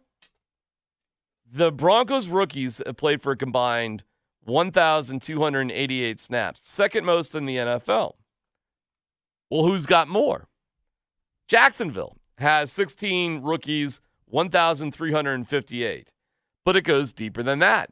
If you look to the top 5 teams in terms of rookies playing, Jacksonville, Denver, Miami, Dallas, and Chargers. How about that? The top 5 teams with the most rookies playing are all 1-3. Well, how about that? Yeah, I mean, makes sense. Certainly makes sense. You don't want rookies to play. Coaches don't want rookies to play. Stupid right? Rookie. Like you're not going on the field. Veterans don't want rookies to play. If you're relying on rookies, well, you're more than likely not a very good football team. So not overly surprised by that. But then you got to go on a case-by-case basis. You just say, okay, well, if you were to really compare all those teams, rookie by rookie, well, what does it mean? And do we feel excited about our future or not? Do we like our rookies? Do we like the core group that is out there playing? All right. Do you like Jerry Jeudy? Love Jerry Jeudy. One incredible stat that actually, Jerry Jeudy does not feel like he's having an incredible year to me, but then I see the stats and just week in, week out, he's got 50 yards. And then I see the stat here today on the weekly release. Jerry Jeudy needs 50 yards against New England to become the third player in NFL history to begin their career with at least 50 yards receiving in the player's first 5 games. Wow. I mean, wow. Wow. So if he gets 50 yards, he's the first player ever to do that. Wow. That's been very quiet, hasn't it? Do you like... Of course I love Jerry Jeudy. Do you like KJ Hamler? I do like KJ Hamler. I think that the hamstring injuries are concerning, and it makes you wonder, what's it going to be like? A guy that is he going to battle that his entire career? I don't know, man. I mean, Coach Fangio said that this is an entirely different injury. No, it's not. No, it's not. It's on the exact same leg. It's a hamstring. Okay, so if you had an upper hammy versus a lower hammy, don't they all connect? Isn't that all one giant hamstring? I would think. That's not multiple different injuries. I don't know how it could be totally separate. It's the same leg. No, I mean, you're overcompensating. Something happens, right? So the problem with KJ is he's going to be constantly compared to what you could have done. I will give KJ Hamler this, though. If you were not comparing him to anything else, and if you were not concerned about what the other options were, KJ's looked great with the opportunities that he's had. Do you like Lloyd Cushenberry? That jury's out on that one. I mean, I like Lloyd Cushenberry's college film. I think that he's got an opportunity to be a pretty good football player for the Broncos. Do you think they should be going to the deli man right now? It's really close. Yeah, really, really close. I mean, you don't want to pull a young kid too early because that can just really damage his mental psyche. And I understand that's a fine line to walk, but at the same time, there has to be accountability. And for a young kid, if he's not getting the job done, well, you got to teach him a lesson at some point. What do you think he's struggling with the most right now? He's so top heavy, man. I mean, everything he does, he's just leaning, and his body, all his upper body weight is leaning forwards, and it gets him in trouble with bull rushers because they use his body weight and they just toss him aside, and he ends up face planting. It gets him in trouble when he's punching on linebackers, like it happened with Shaq Barrett, and he's got no ability to recover because everything's just leaning forwards. He looks like he's in slow motion. So verdict's out on that one, man. Michael Ojemudia? I do like Michael Ojemudia, and I think that's look, I said over and over and over, when this year is all said and done, if you want to truly evaluate John Elway and this year's class, you could point to Michael Ojemudia because That was the one guy that he said, I don't care what anybody else's evaluation is of this guy. I think that he was third rounder, fourth round. What round is he getting? Oh, Ojemudia, third round. First of 3 picks in the third round. That's right. And he's the reason. Because he went in front of Lloyd. Well, that's right. And he's the reason we didn't draft Hennessy out of Temple, yes. The center. Got it. Who the Broncos liked. Because they got to Ojemudia, they gave up on Hennessy. They compensated with Cushenberry. The question is, should you just pull the plug with Hennessy, who was your number 1 pick, and roll the dice that Ojemudia would still be around? Well, that's a tough one because you certainly needed help in the secondary. And I think Michael Ojemudia, for the most part, as a young kid that's been thrust into the lineup, but they loved more him. than they thought he was going to. They loved him. He looks like he's a very young, exciting prospect to me. He's had his moments where he's struggled, but you know what? He's had a lot of moments where he's been in the right place also. Well, he's saying Bassie undrafted, then Najim and Tyree Cleveland. They just hasn't. I don't know. There hasn't really been anything.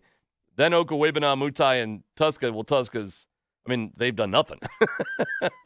Yeah. So I think that's it. When you put it like that, it actually doesn't feel like we've got that many rookies playing. I know. Hold on. Let's do that again. So how many of them are really playing for us?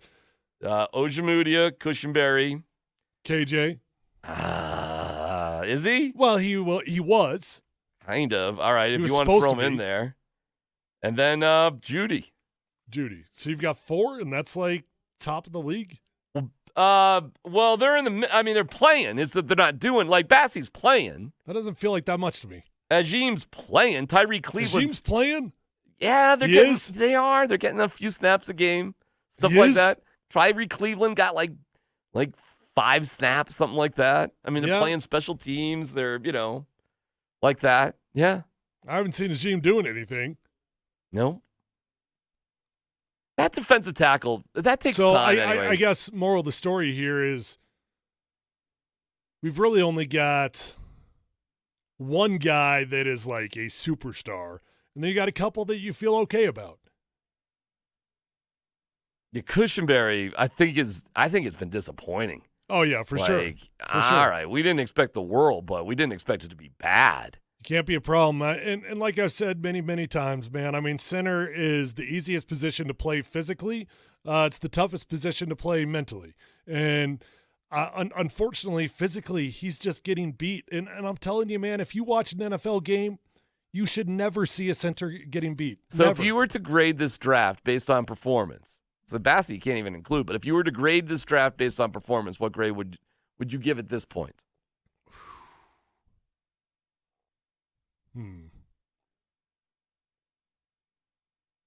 Well, Lloyd's really the only one that I'm kind of disappointed in, right? I mean, we could just do letter grades here. Judy, give me a letter grade. A-. Okay. Hamler. Wait. Go ahead. C+ because he's not playing. C+. Cush. But when he plays, I like him. Okay. I'll give him that. C+. Cush. Give him an F? No, I'll give him a C-. C-. Ojemudia. Give him a B. B-. B? B-. 90-85. So we're talking about a C. It's a C draft right now. Yeah.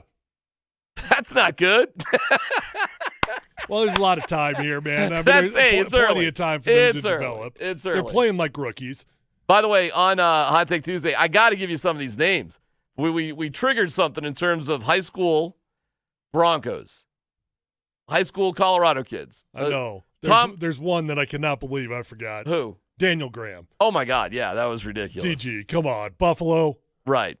I played with him on the Broncos as well. He's got everything. He's got the same thing as you. Oh, he's plus like 3 rings. Tom Ruin. How many did you win with the Patriots? Poof. A few. Tom Ruin. Same as you. Bill Musgrave. He was out in Grand Junction. Sam Jones had a cup of coffee. Was here, Where's though. Sam Jones these days? He's, I think, in the Arizona practice squad, I think. Okay. Back there. He went to Thunder Ridge, was with the Broncos a little bit, draft pick. Let go. I believe he's down back in Arizona. Dave Logan. Bobby Anderson. Bobby Buffalo. There you go. We said Dreesen. Lendale. Lendale White did play for a brief moment for the Broncos, didn't he? Yep. Well, I don't want to. Did he ever play in a game? Did he play in a game? Oh, man. Golly, did Lendale White ever play in a game? I want to say he did. I will look it up. He didn't. He didn't make it out of training camp? Oh, wow. So that doesn't count. No, it doesn't. Sam was on the team, though. I don't know if he got any snaps for the Broncos the year that he was here, but he was a draft pick and was on the team. Yep. Gosh, anybody else that we're missing? I'm sure there are. All right, there you go. Still a small group overall. DMac, Hot Take Tuesday. Well, it's even smaller. I mean, if you go, go high CU. school, you have to stay in state, CU, CSU, UNC, Mines. I mean, CSU, Pueblo. I didn't even forget about them. Don't forget about them. Ryan Jensen's going to be upset with you if you forget about him. That's right. Yeah, I mean, if you just did like they stayed in state the whole time, like think about what I did, man. I mean, I went from Cherry Creek High School right up the street to Boulder, right back down the same street to the Broncos. I mean, that's crazy. I hadn't left the state of Colorado until I was. You've barely left the neighborhood. I know.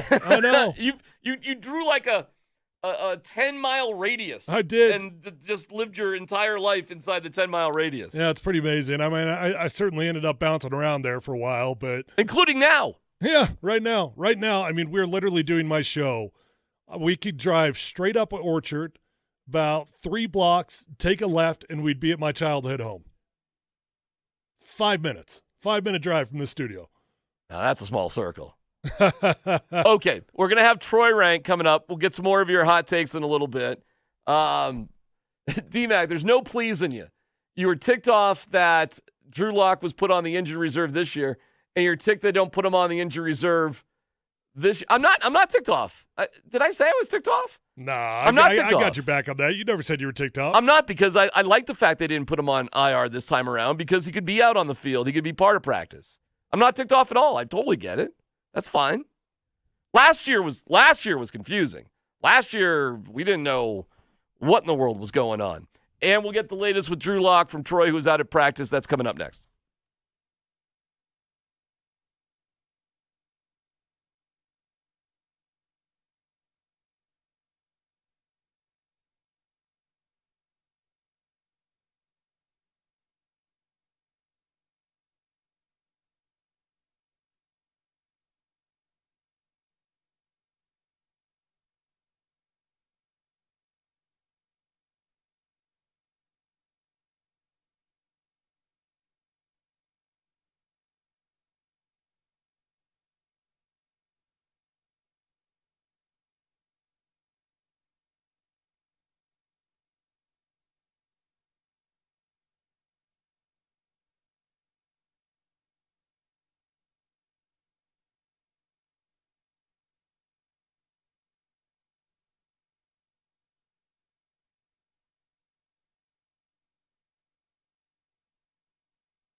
Another one.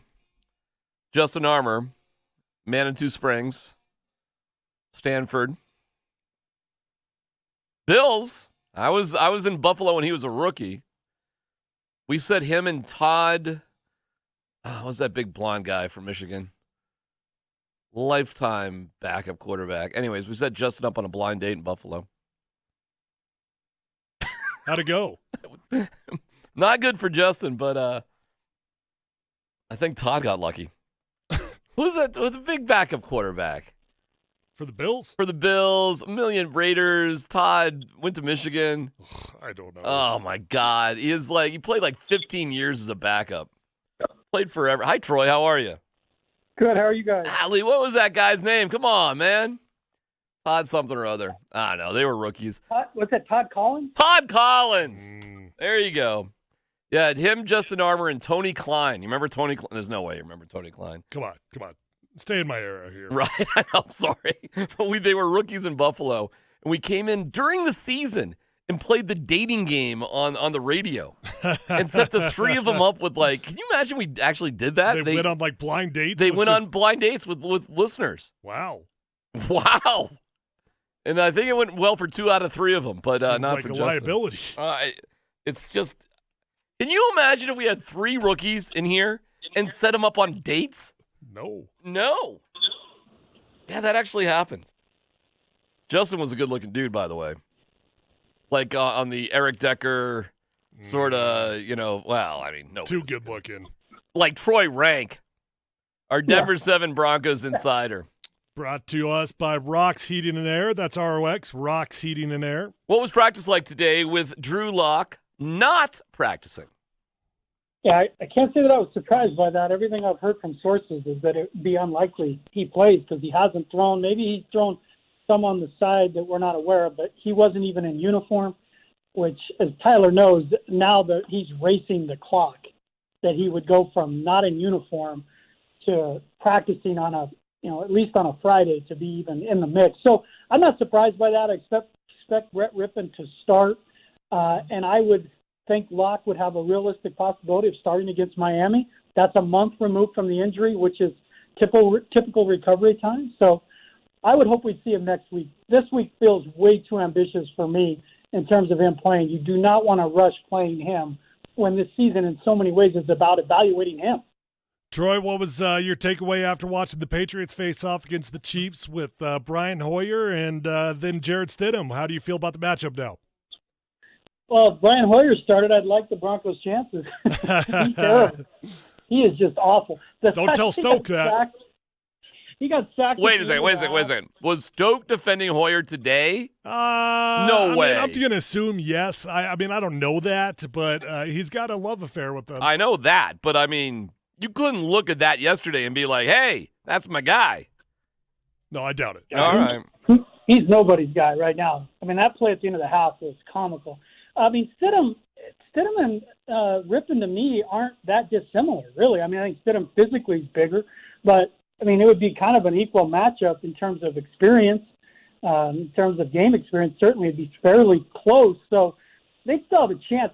When I watched that Patriots defense last night, Tyler, Bill Belichick, as long as he's there, they're always going to be good defensively. And and it's just ridiculous how he just takes guys out of games.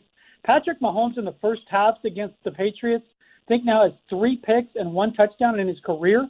It is just fascinating how Belichick makes you play kind of left-handed and just really makes you uncomfortable. Well, just imagine if the Patriots had caught any of those 3 interception opportunities that they could have had, Right. And a bad call that changed the game. That's what people are like, the Broncos could beat the Patriots. And I'm like, yeah, they could. But the reality is if you watch what they did against the Chiefs offense in Kansas City, for the Broncos to win, it's going to have to come from the defensive side where they get a pick 6, a strip sack, something like that gets them 7 to 10 free points. All right. What else is going on with Broncos news today? We heard about Mike Purcell. That's good. How's Mark Barron doing? Not much. He was out there, though, with the trainers today. There was a gaggle of Broncos on the side over there at DMac, including KJ Hamler, which is good that he's already out there. We did not see Noah Fant working with trainers or AJ Boye, which is a clear sign that they're not going to play. They're not even outside yet. So it's usually the progression of inside with trainer, outside working on the side, then return to practice, then play. And Noah's got a high ankle sprain. It's not as severe as some high ankle sprains, but I can't see him playing this week, or AJ, which hurts. I thought AJ might be back. He's just not ready. Barron's just doing light work. I mean, he must have just completely ripped that hammy to be out this long now. I mean, he's looking at, 5 weeks now? 4 or 5 weeks with a hamstring. So Crazy. I think he must have pulled it and then re-injured it in a way that put him right back to ground zero. And how long are we looking at with KJ Hamler?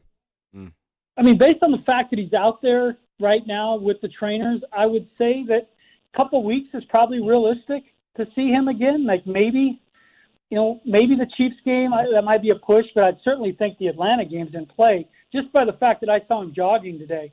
The issue, Tyler, is this is a new spot in the hamstring, but what is causing it? I mean, he's been dealing with this since the combine. He didn't run the 40 at the combine. So, I mean, I know it has to be frustrating to him. When I talked to him before the season, it's anytime you're a speed guy, the last thing you want is a hammy. But I would say it doesn't look like it's going to be a long, extended absence, but it's how long when he comes back can he stay out there? Yeah, and I kind of laugh at the it's a new spot. Like, really? It's on the same leg? I mean, how many hamstrings do we have? We got two, one on each leg, right? Yeah, I mean, hammies are – that's crazy because when I played sports my entire life, the first time I pulled my hamstring was playing slow pitch softball, and I thought somebody had clubbed me with a bat behind my leg. And I've had a couple that were easy that healed, and some, man, they lingered forever. Obviously, I'm non-athletic. I was going to ask to describe that dynamic moment that caused that slow pitch softball injury. You of all people are not allowed to make fun of somebody talking about their injuries. I just want to hear. You of all people cannot do that. I just want to know, were you trying to stretch out a single to a double? Was it beating out an infield hit? What was the moment, Troy? Yeah, well, the part about that's least embarrassing, it was in 1995 when I was living in Yuma, Arizona, on our co-ed Yuma Daily Sun co-ed team. So I was 25 years old, so I actually wasn't I was still feeling like I was athletic then. I wasn't that far removed. So, I was trying to leg a single into a double. Nice. And, rounded first, and I was like, sniper. I didn't even know what happened. I'd never had an injury like that, and I thought it was the craziest, like your leg just exploded. It was weird. And then I injured it water skiing. We were at the Perfect Game tournament in Atlanta, which I know you've been to. Leg points. You did that? You did that? We went to a lake way out, but it was way out, like 2 hours from Atlanta. Oh, okay, so our players got a house on this lake. It's where Ben Roethlisberger lives out there. It's crazy lake out there, beautiful. And I was water skiing, so I got up on two skis pretty easily. And I was like, I'll slalom ski. I know I can still do it. Wrong. Wait, was it Lake Lanier? That sounds right. It's really shallow, which is the only weird thing. But there's houses all over it. It's just, I know I got up to 70 miles per hour on a jet ski. That it was so fun. Wow.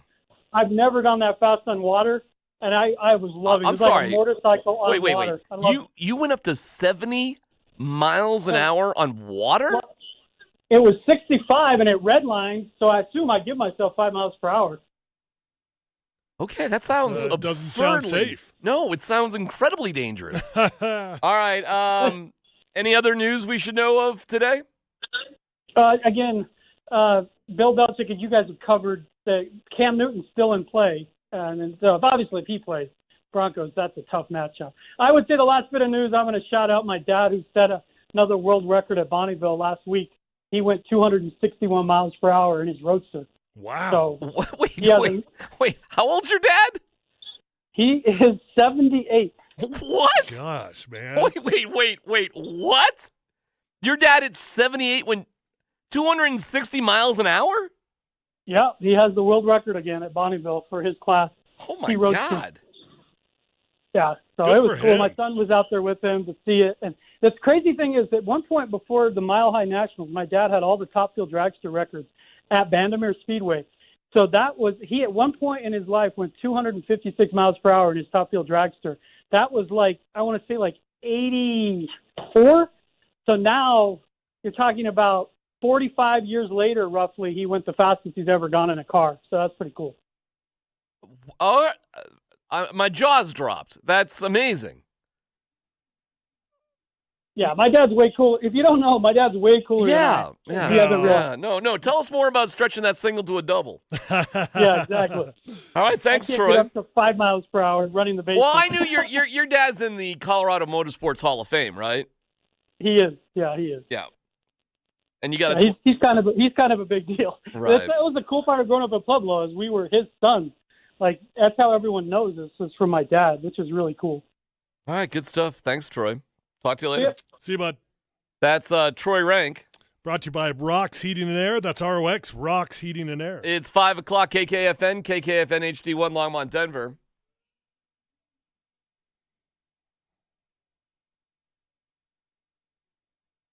Right before the show, we found out Eddie Van Halen passed away at age 65 due to lung cancer. Loved Eddie Van Halen. Love Van Halen, period. All forms of it. And he's one of those guys. So Van Halen music all day today for our bumper music. And I don't know at what point you would even hear about Eddie Van Halen or Van Halen Tyler. I know that wasn't necessarily your cup of tea. Oh, I mean, of course I know about Eddie Van Halen. I mean, not necessarily my genre, not necessarily my time frame, but there are certain guys that transcend eras. You probably, my guess is, just on age, we're probably aware I never had a mullet, so... You probably were into Van Halen, I would assume, the first time with Sammy Hagar, I would guess. I wasn't ever really into Van Halen. Oh. Fair enough. But he was one of those guys. Sad passing with Eddie Van. They've been playing relatively recently with different iterations of Sammy and David Lee Roth. And... How much hate am I about to get on the text line for saying that? No, it's all good, man. I bet there's going to be a bit. Listen, man, I think one of the reasons it made me so sad today, and it made me really, really sad.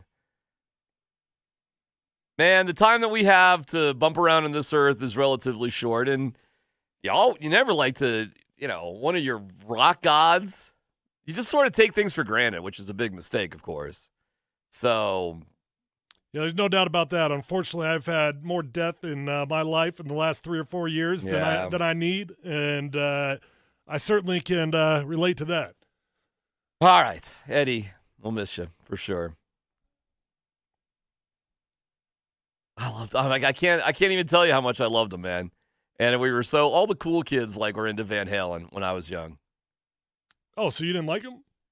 I had to be introduced to it, and then I was a little scared by it because there was an element of those kids that scared me that were really into Van Halen. It was a little intimidating. Driving Corvettes and stuff. Just way cooler than me. Just like that. I was always on the outside, man. Well, you were into punk rock, though, which is kind of thrives living on the outside. I was a little punk rocker, no doubt about it. Yeah, Van Halen wasn't necessarily... Van Halen was oh, man, parties and Southern California and having a good time. Having a good time all the time. They weren't a dark band. The songs of Van Halen were about having a good time. They weren't trying to bum you out at all. Guaranteed Tyler's mom had him in a mullet when he was a wee fella. No, my mom had me in a polo and a sweater vest. Come on, who did not have a mullet? Well, my brother had a mullet. He had a sweet mullet. All right. A curly-haired mullet. Oh, yeah. Bill Belichick today talked about, let's go here. Well, who's your starting quarterback going to be? What situation is that? The Brian Hoyer watch? Did you watch the game, Coach, or no? Did you coach the game? What'd you think of that game? How about the double mask from Bill Belichick? I know. Wow. He wasn't messing around. No. No more of that bird mask stuff. Double mask. What did I think of that game? I thought the Patriots somehow, some way kept that game way closer than they should have. I mean, are you kidding me? Brian Hoyer versus Patrick Mahomes? What are you talking about? Brian Hoyer gets benched. Brian Hoyer's a big dummy at the end of the first half. Jared Stidham comes in. Patrick Mahomes looked human in that game. And honestly, Patrick Mahomes should have had 2, at least maybe 3 interceptions in that game. I cannot believe the Patriots didn't catch those. Somehow, some way, Patrick Mahomes uses some sort of dark magic that nobody ever catches their interception opportunities on Patrick Mahomes. Dude, and what about the ridiculous non-call on what should have been a fumble, interception, whatever you want to call on it. The sack. Have you ever seen a call that bad? That is why, as a referee, Belichick lost it. He should have lost it. Yeah. He was well within his rights because everything we have been told is let it play out. Let it all play out because we can go and review it. Like, you should never blow anything dead. Why would you? When you can reverse it and look back on it and make the decision. Yeah, the only way you should call it dead is if there's safety concerns that are involved. But outside of that, I don't get it. You know, like why do referees on fumbles, why do they get so quick to blow the ball dead? I don't know. You can always go back and review it. You can always review it. It was a weird one because, like, I certainly don't root for the Patriots. You know, that's so funny because my youngest daughter, every single time, she's 5, Kenzie, she's hilarious, but every single time we're watching a game, she goes, Daddy, who's the red team? No, that's the Chiefs. Who's the blue team? That's the Patriots. So who are we rooting for? Right. And I go, she's right. I go, I don't know. Like, you know what? There are no winners in this game. Really? It was a very weird feeling on that play. Because what are we all, as Broncos fans, what are we rooting for on that play? Seriously, what do we want there? I was rooting for the Patriots at the end of the day because I want the Chiefs to just come back down to planet Earth at some point. So at this point, I'm officially just rooting against the Chiefs. Okay. Well, the Chiefs were getting good karma then. I don't know, man. The Chiefs have had a weird game against the Chargers. Didn't look that great last night. No, but they still do their deal, man, where they just look okay. They look okay. They kind of look like they're not playing good football. And then all of a sudden they score. They go on an 80-yard drive in a minute and a half. And I'll give you that. Wow, they don't really play 60 minutes, do they? No, well, sometimes, and that's the scary part. When they do play 60 minutes, it's absolutely terrifying. But the scary part is, like, their 12 minutes is, like, really, really good. They've got a newfound commitment to the running game that is actually hurting them right now at times. With the Chiefs, the running game is absolutely terrifying. But for whatever reason, they were committed to it. And, 2nd and 10, they're running the football. And I'm just like, you got Patrick Mahomes, man. Like, just let him run around and do something. I don't know. I mean, he's like, oh, they benched Hoyer and there's Stidham. Oh, it looks, and then he throws a touchdown pass to my guy Nikhil. I'll tell you this: I walked away from that game actually feeling more concerned about the Patriots matchup, though. Really? I did. Yeah. I felt so different. I was like, this is going to be a W for the Broncos. What were you watching? I was just watching an offense that couldn't get their act together. Were you watching a defense containing Patrick Mahomes and the Kansas City Chiefs? Were you watching that? Were you thinking about our offense going up against them? I wasn't paying as much attention to that. Yeah? No? No, I was just thinking about these guys can't do anything. Were you thinking about the fact that we've got our own Jarrett Stidham that's starting? Yeah, I don't know. What's it going to be? 12-13? I mean, 9-7? I don't know. If we're lucky, I guess. Yeah, I mean, I know Vic Fangio's always happy to win a game like that. Conflicted. Look, you've got an opportunity. I don't think they're that good, dude. That's part of the thing, too. Oh, my gosh, but you've been saying they're not that good for months. For months you've been saying that Tom Brady is done, that Bill Belichick is done, that the Patriots are tanking. Oh, my gosh, your hot takes, you're 0 for this year. I may be wrong on the Tom Brady one, but... You might be 0 for on all your hot takes this year. Name a hot take that you've nailed. Well, we'll see with the Patriots. Name a hot take you've nailed. The Patriots could submarine. The Patriots could be. The Tom Brady one looks pretty rough right now. I'll admit that. What about the Patriots one? They're not that good. Oh, are they intentionally losing football games? They will if they keep playing Stidham and Hoyer. I mean, those guys are terrible. They might lose them, but not intentionally. I was looking at their defensively. It's all about the defense for the Patriots. You talked about the Chiefs being dedicated to the run. What about the Patriots? I know. Well, that's get ready this week, man. I hope Vic Fangio's doing 9-on-7 all day long and just, load up that box. Make Jared Stidham beat you because they got a three-headed monster at that running back position, and they are not afraid to use him. They're second in the league in rushing. They put 180 yards a game in rushing yards. Good news is we're pretty good. We're pretty good on defense and defending the rush. It is our best. What are we ranked? 13th. Oh, that's not amazing. That's our best statistical thing. That is Is that right? That's our best category? That's our best category. Hold on. Tell me all of them. Net yards per game, we're 16th. Oh, okay. Yards per play, we're 8th. Okay. What about points per game? 14th. Okay. Rushing yards, 13th. Passing yards, 21st. We're middle of the road and everything. We're middle of the road defense. You don't even want to know what we are with our offense. No, I could guess. Oh, my dude. I'm going to guess in every category we're between 27 and 32. Every single category. You're a touch off in one category. Third down percentage, but we're 24th. Third down? No way. Yeah. That has to be the Brett Rippon effect because before that game, we were terrible. Yeah. Well, we're 24th. Congrats. 29th in red zone. 28th points per game. 29th in rushing. 25th in passing. Dude, we are yikes. It's not good. This has all the markings of a low-scoring game, and watch, it'll be something ridiculous. That's the way it always works, right? Belichick was a trip today, man. Belichick's always fun to get on conference calls. We'll have Chad Brown on here in a second, but Belichick. I was throwing one there at Belichick. You got to be careful. You don't want to be just an outright jerk about it, but. I thought this was a good one. All right, what do you think of the question? Let's just go there. What's life been like without Tom Brady? It's a little snarky, right? I think it's super snarky. I think it has. I think it's. If I'm Bill Belichick, I'm like, gosh, seriously, how many times am I gonna have to answer this same dang question?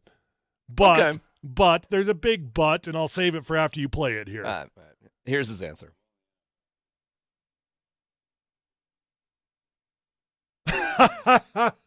Why are you laughing? Players come and go every year. Tom Brady comes and goes every year. Does Joe Montana come and go every year? John Elway? What are we talking about here? Players come and go. Richie, is Richie right there? What's the list of other Patriots that have come and gone this year aside from Tom Brady for the Patriots? Well, I mean, there's a handful of them, but none you'd know except for, I guess, James Devlin, the fullback who retired. Uh-huh. Darius Kilgo. Okay. And then Mohamed Sanu. Ooh. How about this? How about this question? Hey, Belichick, in the last 20 years, when all those players were coming and going, what player was always not going? What player was always there? So after 20 years, he wants to lump Tom Brady in with Darius Kilgo. Right. What'd you say? James Devlin? James Devlin and Mohamed Sanu. And Mohamed Sanu. They're all the same. All these guys are the same. I mean, it was a snarky question, but Belichick, man, he just can't help himself. He keeps going. It happened 3 months ago. I don't know. When did it happen? Yeah, what are you talking about, dude? You were married for 20 years. For 20 years. You've been on 4 dates with your new girlfriend. All right, fair enough. All right, fine. Does he end there? No. He could end there. Usually Belichick does end there, but does he end there? Mm-mm. It's got to kind of rub it in a little bit more about, the name that won't be said.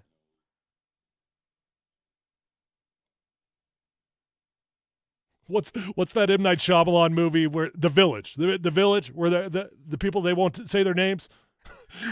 You can't say his name. You can hear the pause there, too. He almost said his name.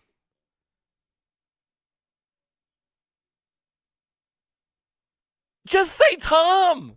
Everyone. We appreciate what Devlin, Sanu, Brady, Right. Kilgo, what they've done for us.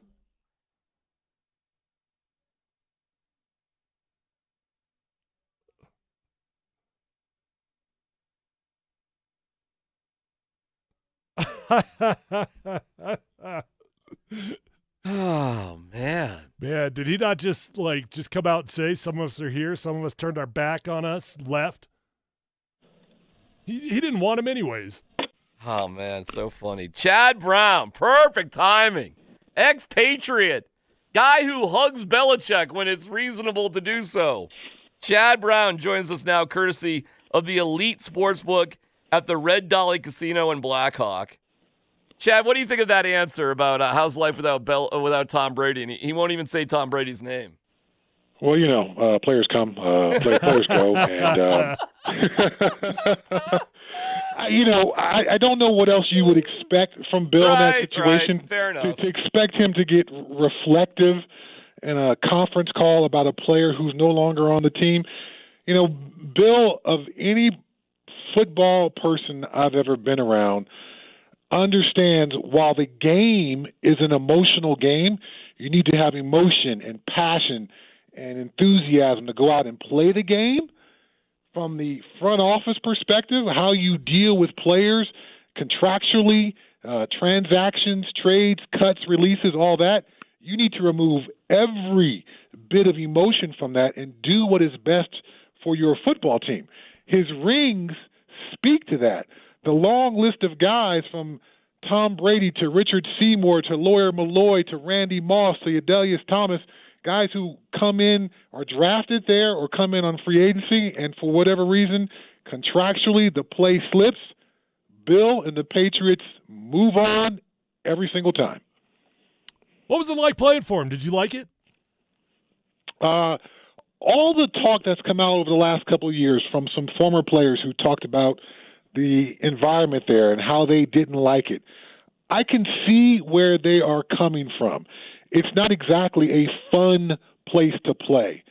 But for me, at the end of my career, I wasn't playing football for fun. I was chasing a ring. So anything short of the pursuit of the ultimate football goal was going to be disappointing to me.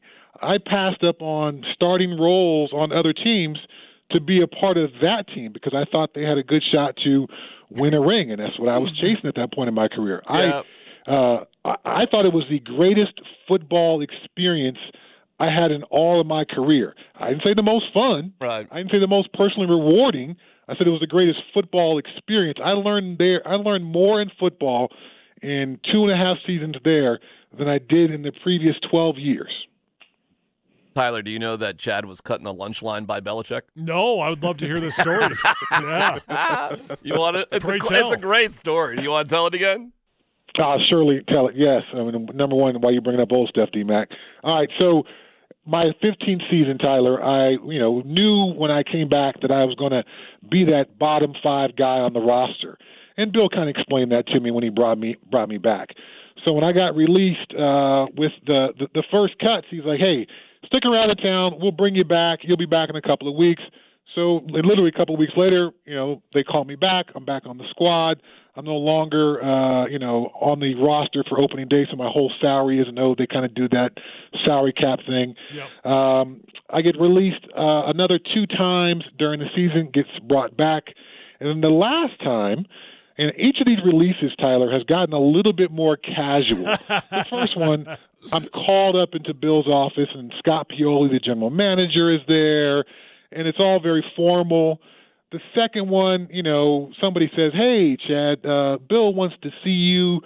I'm in the middle of the weight room, so I run from the weight room over to, Bill's office, and that's where it happens. Mm-hmm. The fourth release that year, I am walking into the dining room to pack myself a dinner to go home with, and Bill sees me. He comes over, and as he's walking over, he's got a cup full of grapes. He's eating grapes.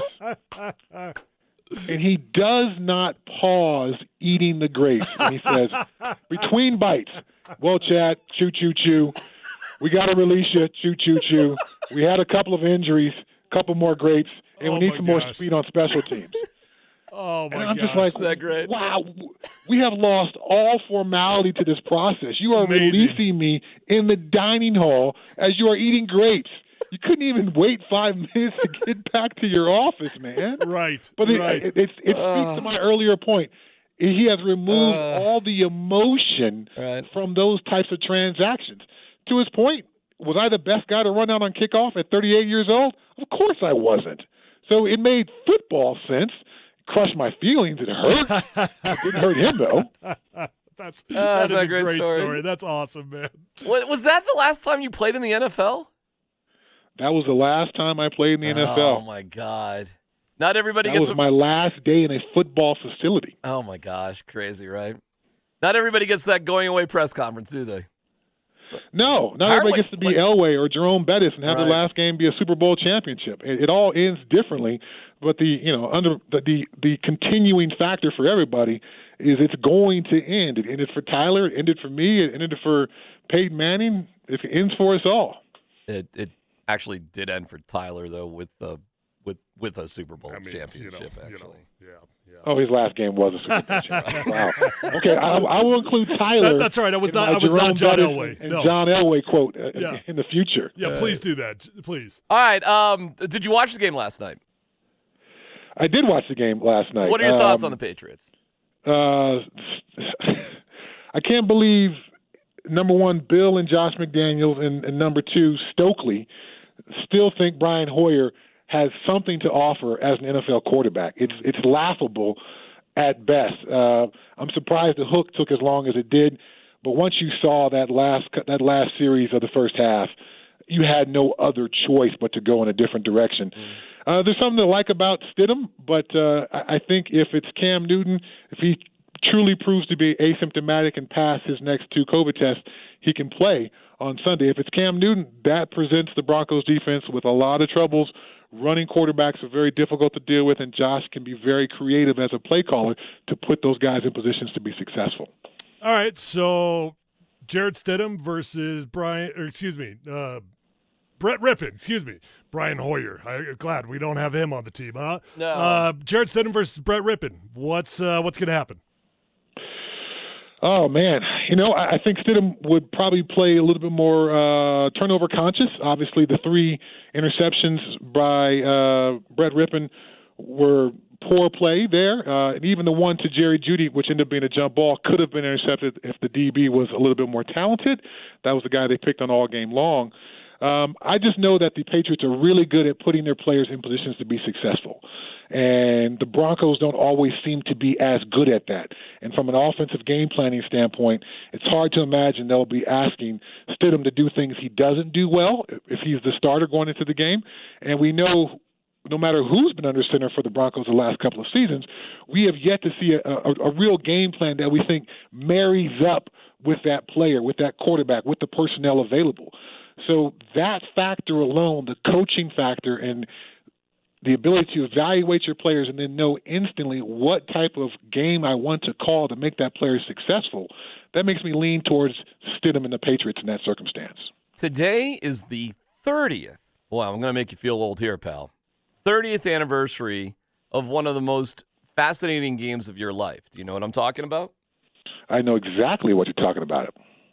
The 5th down game against Missouri at CU. We're going to have CJ on in an hour. He was really in the middle of it, right? You were on the sideline. What are your memories of that particular game in that moment? I, on the sideline, knew it was 5th down. Me and my roommate, Julian Hayward, discussed it. Like, it's 5th down. What are we doing? So there was some guys who knew, some guys who didn't. Obviously, the down marker didn't change. That's what led to all the confusion.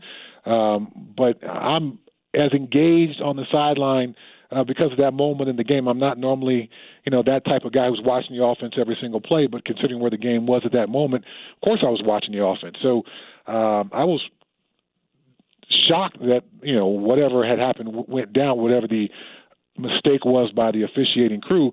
But my response to this for all these years, 30 years now, has always been karma is a trip. Right. The surface for that stadium, the turf that was in that stadium in Missouri, was designed to be hosed down to be playable.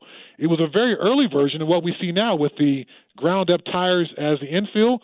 This particular turf used sand. And if you didn't hose it down, that sand rose to the top. They purposely chose not to hose it down to slow down our offense. We were an option offense, a lot of cutting, a lot of really trying to explode upfield. That clearly slowed our offense down. It really affected a lot of us on defense. I missed a number of tackles and fell a number of times due to that surface. So Missouri's little tricky kind of thing. It's funny that we're talking about this on the same call that we're talking about the Patriots. Little tricky thing to try to get an edge ends up biting them in the butt, and karma's a mother, and we win the ball game, and we go on to win the national championship. Wow. Life is good. Good stuff. Yeah. Thank you, Chad. We'll see you tomorrow for the War Room. Yes, I'll see you guys tomorrow evening. And we will have CJ on in about an hour. Did CJ know? It's so funny. I think that's a great question. How many guys knew? I could easily see a lot of the guys had no idea. Of course. You just keep going. But did CJ know? CJ had to know. Who was the quarterback? He had to know. At the moment. CJ's been very dodgy on this one over the years. Is that right? Oh, yeah. We've had the conversation before, but it's fun. And we'll see. We'll see in an hour where it goes. Hot Take Tuesday rolls on next.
Rest in peace, Eddie Van Halen, 65, passed away today.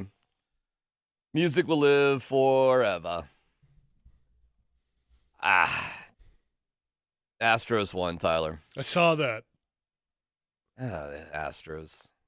Stupid Astros. Someone hit Bregman. They lead the series 2-0. What did our season long tally on total times that they got beamed? What did that end up at? Oh, that's you know a good that other question. Americano that you got dominated on? I think I paid that one off. Oh, you did. I Yeah, think no, I you still, already paid off. What do I Actually, I don't know that you did pay that one off. I thought I did. No, I did pay that. I still owe one though. I think I still owe one. I don't think you paid that one. No, I paid something. I don't know. Richie, are you marking him off when he pays him? I am. I left the ledger at home today, but I'm 99% sure he paid off the Astros one. Yeah. But there's one that's outstanding though. I have an outstanding one. I lost on the Tamar Dotson one. Gosh. I think that's it, though. That one was one of my favorite. You saw him practice one time, and you're like, this dude, he can't play. He's old. He's stiff. He's terrible. You saw him one practice. All right. If Driscoll was in there. Driscoll. Yeah, he might have gotten a sack or 3. I'm sorry, what's that, Kevin? 22 Driscolls. Driscoll, I would have won the bet if Driscoll was the quarterback. You might have.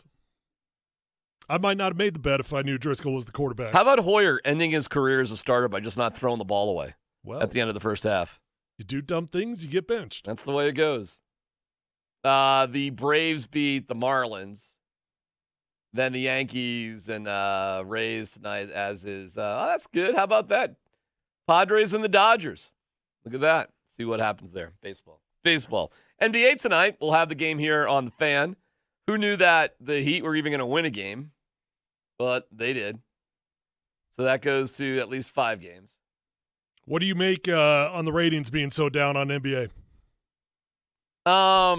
It's just not. It's the wrong time of year for it. It just doesn't feel like it's football season. It's lost too much interest in terms of, and I think that it's not very compelling because everybody sees it as a cakewalk for LeBron. The bubble's been too long. That's been the real problem. They shouldn't have done the exhibition games. They should have just gone straight into it so they could have capitalized on it. It feels like it's going forever. Yeah, it's just been forever. Because it has. But I'm going to guess the NHL ratings were probably down a little bit too. I don't know. There's a right season for everything. I do think, though, if the NBA, which is thinking about starting in around the right Christmas season or January, is not while the NFL is going. I know that. Correct. You are absolutely 100% right. But if they were to end the NBA Finals in like late July, or even maybe early August with training camps just going on, I think it would be through the roof. I think it would be incredibly popular. But is it very interesting? Seriously, is anybody on the edge of their seat wondering if I don't know. I mean, I'm interested in this matchup. I like the matchup. Yeah. Who on the Heat side of things, Jimmy Butler? No, it's just 100% Tyler Hero. I just love. You're fascinated by him? Yeah, man. You and I both got caught up in the YouTube wormhole on him, and now I just like watching him play and his snarky little looks and, ultra confidence. He's just fun, man. Here's people are tired of LeBron walking off the court with 10 seconds to go. I like LeBron, so I'm not tired of LeBron at all. I find it fascinating watching LeBron James. But here, people are tired of LeBron. I get that too. Hot Take Tuesday. Elway brings Drew Lock back too early. He gets injured again. Ellis is not happy with Elway's decision. Due to Drew Lock being out for so long, the team ends up with the worst record and gets Trevor Lawrence. I think that ship has sailed. What ship? The Trevor Lawrence ship for the Broncos. Really? Why? Because of the Jets and the Giants. So you beat the worst team in football, and now all of a sudden you're no longer a bad football team? I just see the death spiral for the Jets and the Giants way deeper than what the Broncos have to face. Man, we got a tough schedule, dude. Tough schedule upcoming here. If you get through. Okay, if you sneak one off against the Patriots, you sneak one off against Miami, obviously you're out of contention for it. And I do not want to be in contention for it. I'm definitely not rooting for that. But if you lose to the Patriots, well, all of a sudden you're right back in that conversation.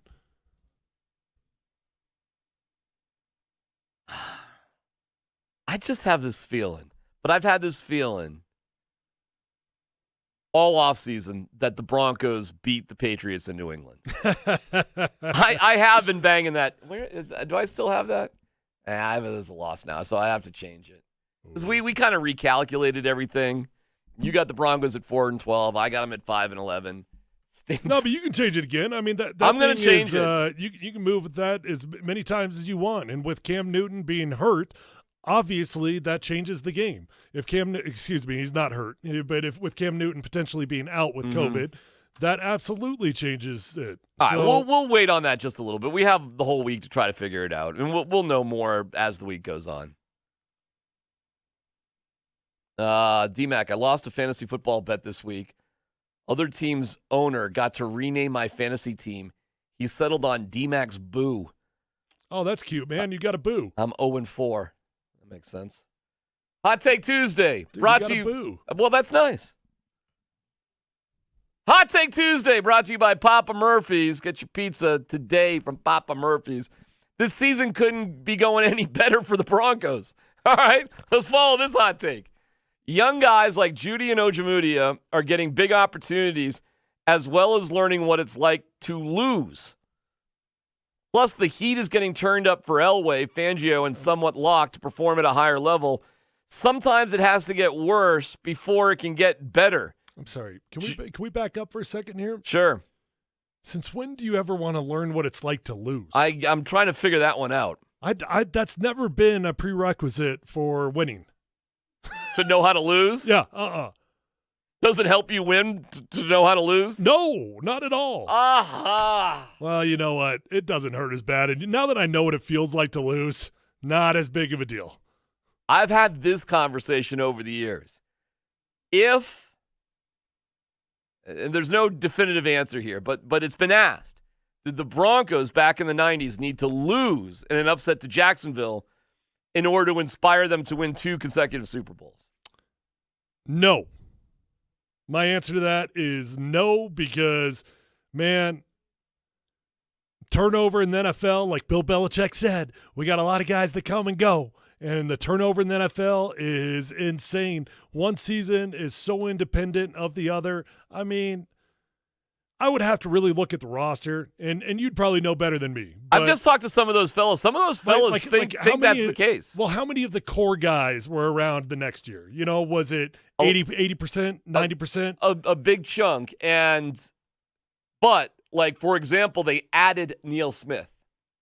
He was not part of that Jacksonville loss. They added him. Okay. And it's like getting DeMarcus Ware. You know, it was just like that last piece of the puzzle. But again, I would say, why would losing that game be better than winning that game?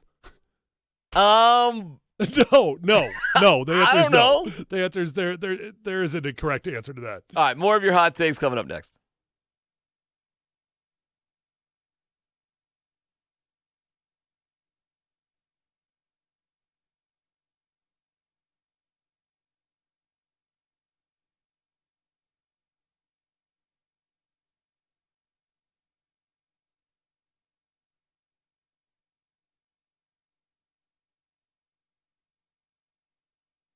Well, I'm just getting involved with the process with Profile by Sanford, a science-based weight loss program, and I'm being more active, which is good. But I'm looking forward to getting with Profile by Sanford in terms of the nutrition plan.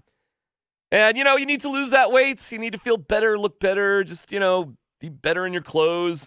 And I love the concept that this is a science-based program. It's not even like a diet. It's more like a lifestyle change, which has worked with over 165,000 people.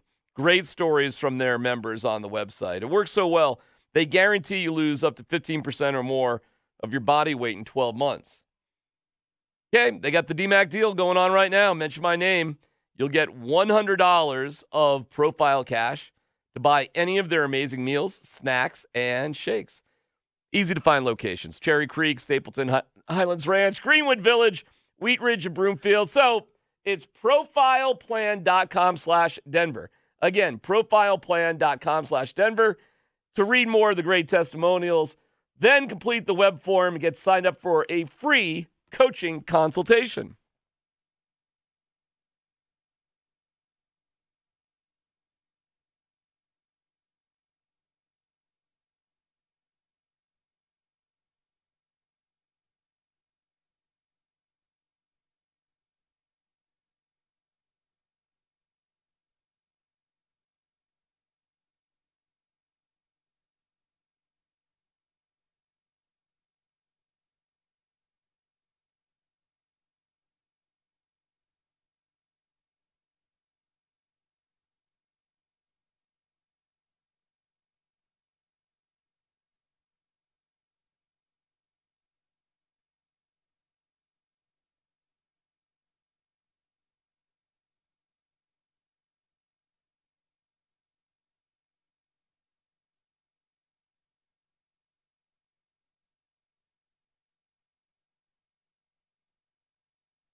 Did you like Van Halen more with David Lee Roth or Sammy Hagar?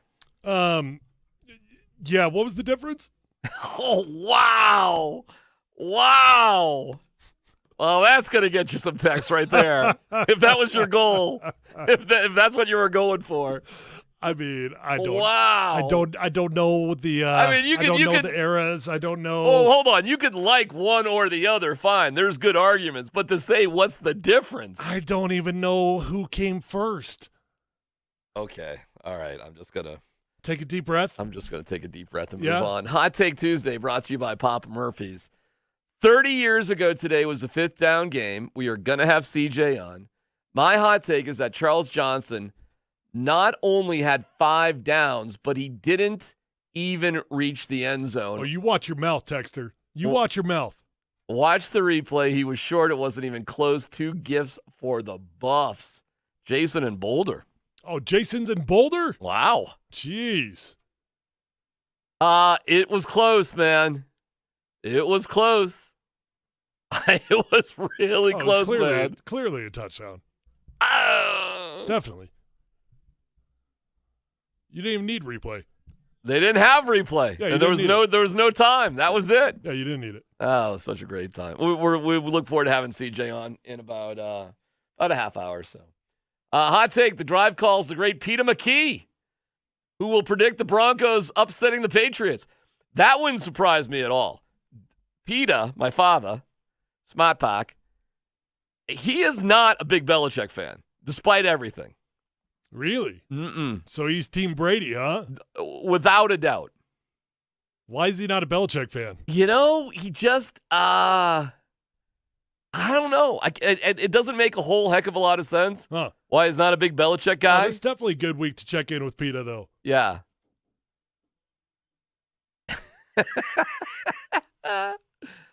I am doing something subtle this week. And I don't know if you've already picked up on it. You might, because you married a Massachusetts girl. But it could be a challenge for those who. Well, it's got to be something you're doing with an accent. I have not picked it up. Using, have you said bureau? I have not. Bureau. Did you go take a drink from the bubbler? Bubbler. That's what we call the water fountain. We did call it the bubbler. Yeah. Soda, not pop, too. Right. Bubbler. That's right. That's a good one. Forgot about that one. Did you put some Jimmy's on your frap? There you go, Jimmy's. Huh? Jimmy's. Huh? That's good. Do you think anybody knows what Jimmy's are? Well, they're probably not thinking the right thing. Right. Oh, man, you're pulling out some good ones right there. Well, I did marry a Boston gal. You did. Yeah, I'm doing something kind of subtle. What's But if pocketbook? If you haven't noticed it already, that's good. I'm going to keep doing it all week, and we'll see if you can figure it out. Okay. I'll pick up on it now. Now that I know, I got to be on high alert. Be on alert for something.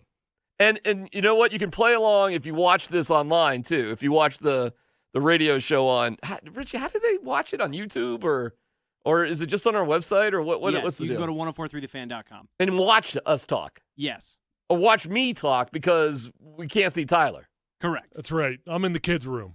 I'm at the kids' table. I understand that's changing, though. Is that? Can we talk about that or not? Well, since when did that ever stop you?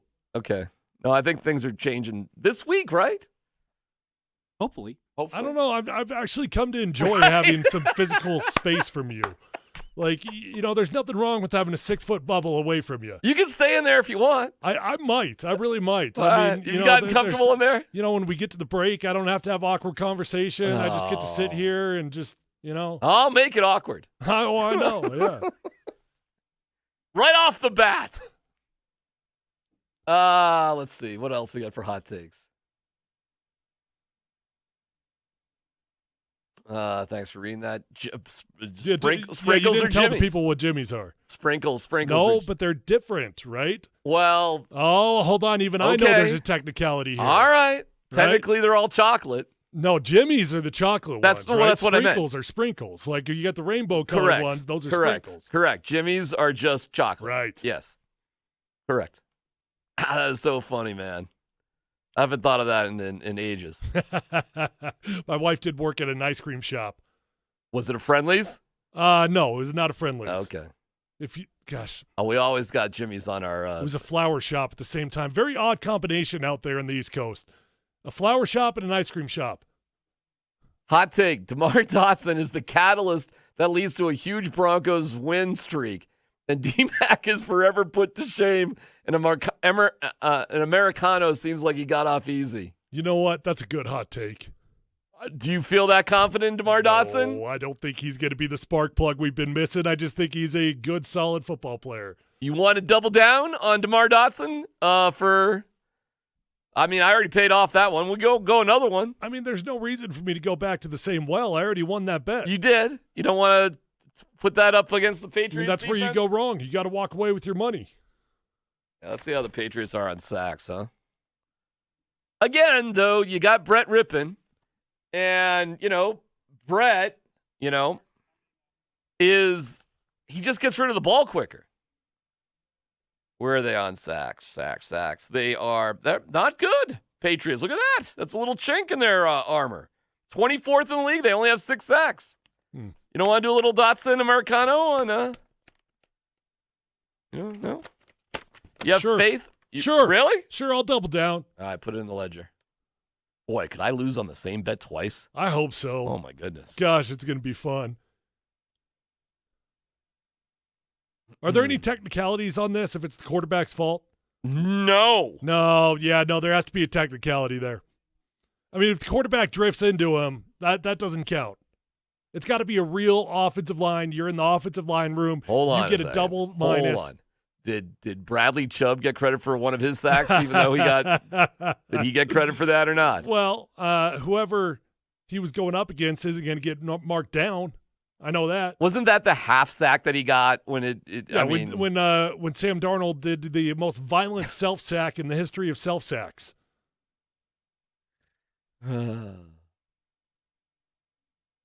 Flower shop. This is good. Flower shop and ice cream shop. Like that store doesn't have mob ties. Hey, who's your? You know what she did? She went to high school with like a nephew of Whitey Bulger. Oh, that's funny. She did. What town did she grow up in? Wilmington. Wilmington, huh? Wilmington, Mass. Right next to Burlington. Yeah, my brother's at Burlington Hospital. That's where he works. Oh, is that right? That's off the coast a little bit. That's kind of. It's not Western Mass, but it's away from the water it's had. It's just north. North and little west. Little west, yeah. Can't see the ocean from there. No. You get 15 minutes away from the water in Massachusetts. Like you might as well be in freaking New York.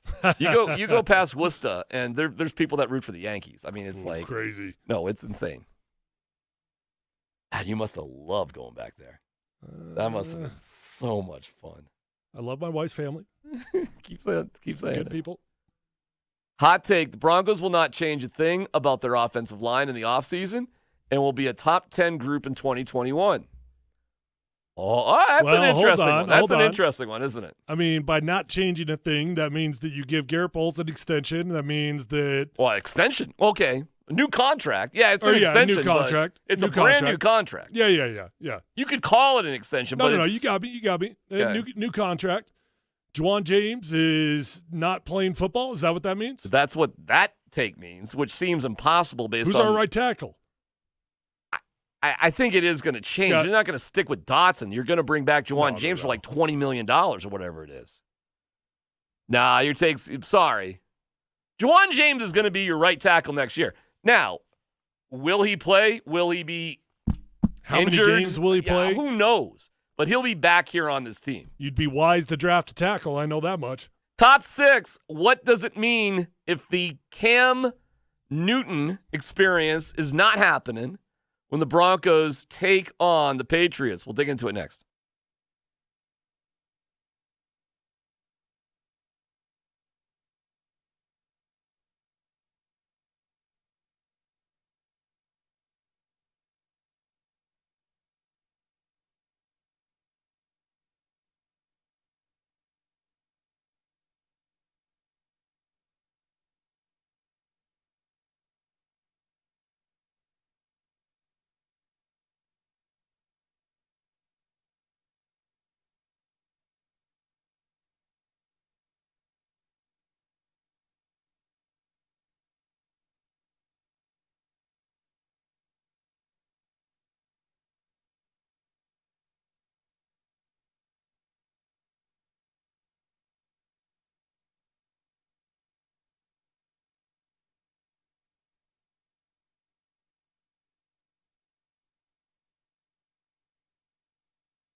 Story number 1, Bill Belichick, who is your starting quarterback on Sunday?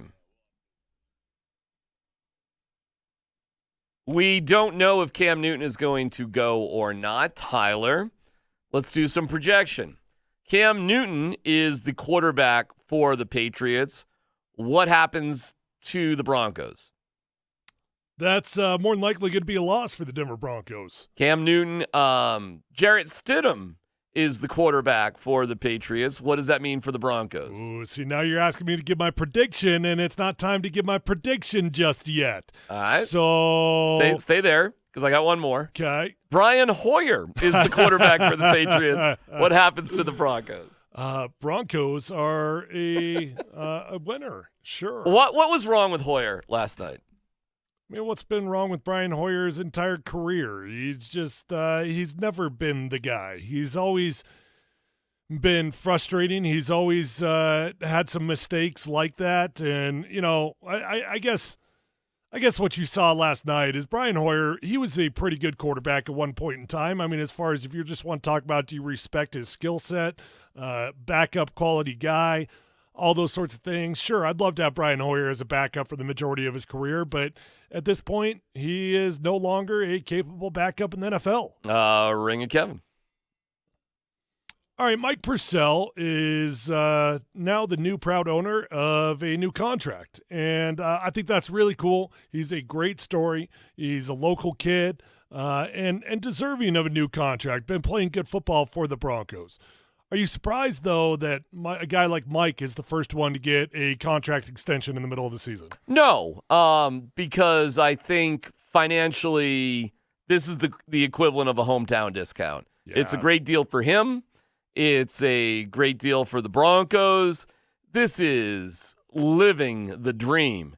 There's no way he could have ever imagined this based on his path. So they got a deal done with a guy who performs like that. They probably have to pay a lot more money to on the open market. But again, for Mike, wow, what a deal, considering where he's been. So no, I think this all makes sense. I didn't know it was in the works, but man, I'm pumped for him.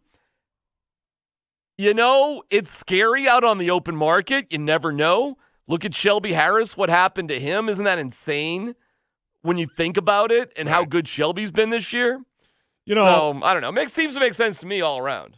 I mean, Mike has been in the league for a long time now. He's been cut 10 times. He's in his hometown, and he started and he's playing good football.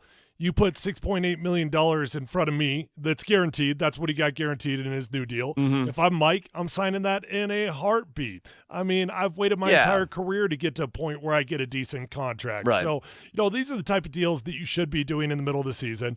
But it does make you wonder about guys like Justin Simmons and others that, well, you know that they're in a contract year and, well, where are they headed? I'll follow up on that, Ring of Kevin. Based on that, I'll throw it right back at you. Did the Broncos make the right call on Justin Simmons to not break the bank for him, draw the line somewhere? And, hey, in free agency, good luck getting that deal that you want. Well, here's the deal. Yes, they did make the right decision, but I don't want to just totally knock Justin Simmons. Justin Simmons is a good football player for you. He still is a good football player for you. He's been exposed a handful of times this year in a contract year, and that's not good for him. But if you look at the entirety of his portfolio, you look at all the film that he's got, he's still a good football player for you. But that's what he always was. He was always a good football player, not a top three at his position type of football player. And that's what he was asking for. That's the type of money that he wanted. And when you get franchise tagged, I get it. I would ask for that type of money as well. So the Broncos made the right decision, but that doesn't mean, in my mind, I don't think that Justin Simmons is done or anything like that. I think he's still a good football player. And if anything, this might have actually improved your chances of bringing Justin Simmons back. You think because so? The market's not going to be what he thought it was going to be. Oof. You don't think there'll be too much bad blood? We'll see, huh? Justin doesn't seem like that kind of guy. All right, Ring of Kevin. What are your thoughts on Melvin Gordon so far? I love Melvin Gordon. Melvin is making a ton of money. Yeah. Close to $9 million this year. Yeah. He's got 281 yards rushing. He's averaging 4.3 per attempt. He's got 3 touchdowns for you. Okay. Are you satisfied with that? I'm pretty satisfied with that. What's his total yardage? 281 yards.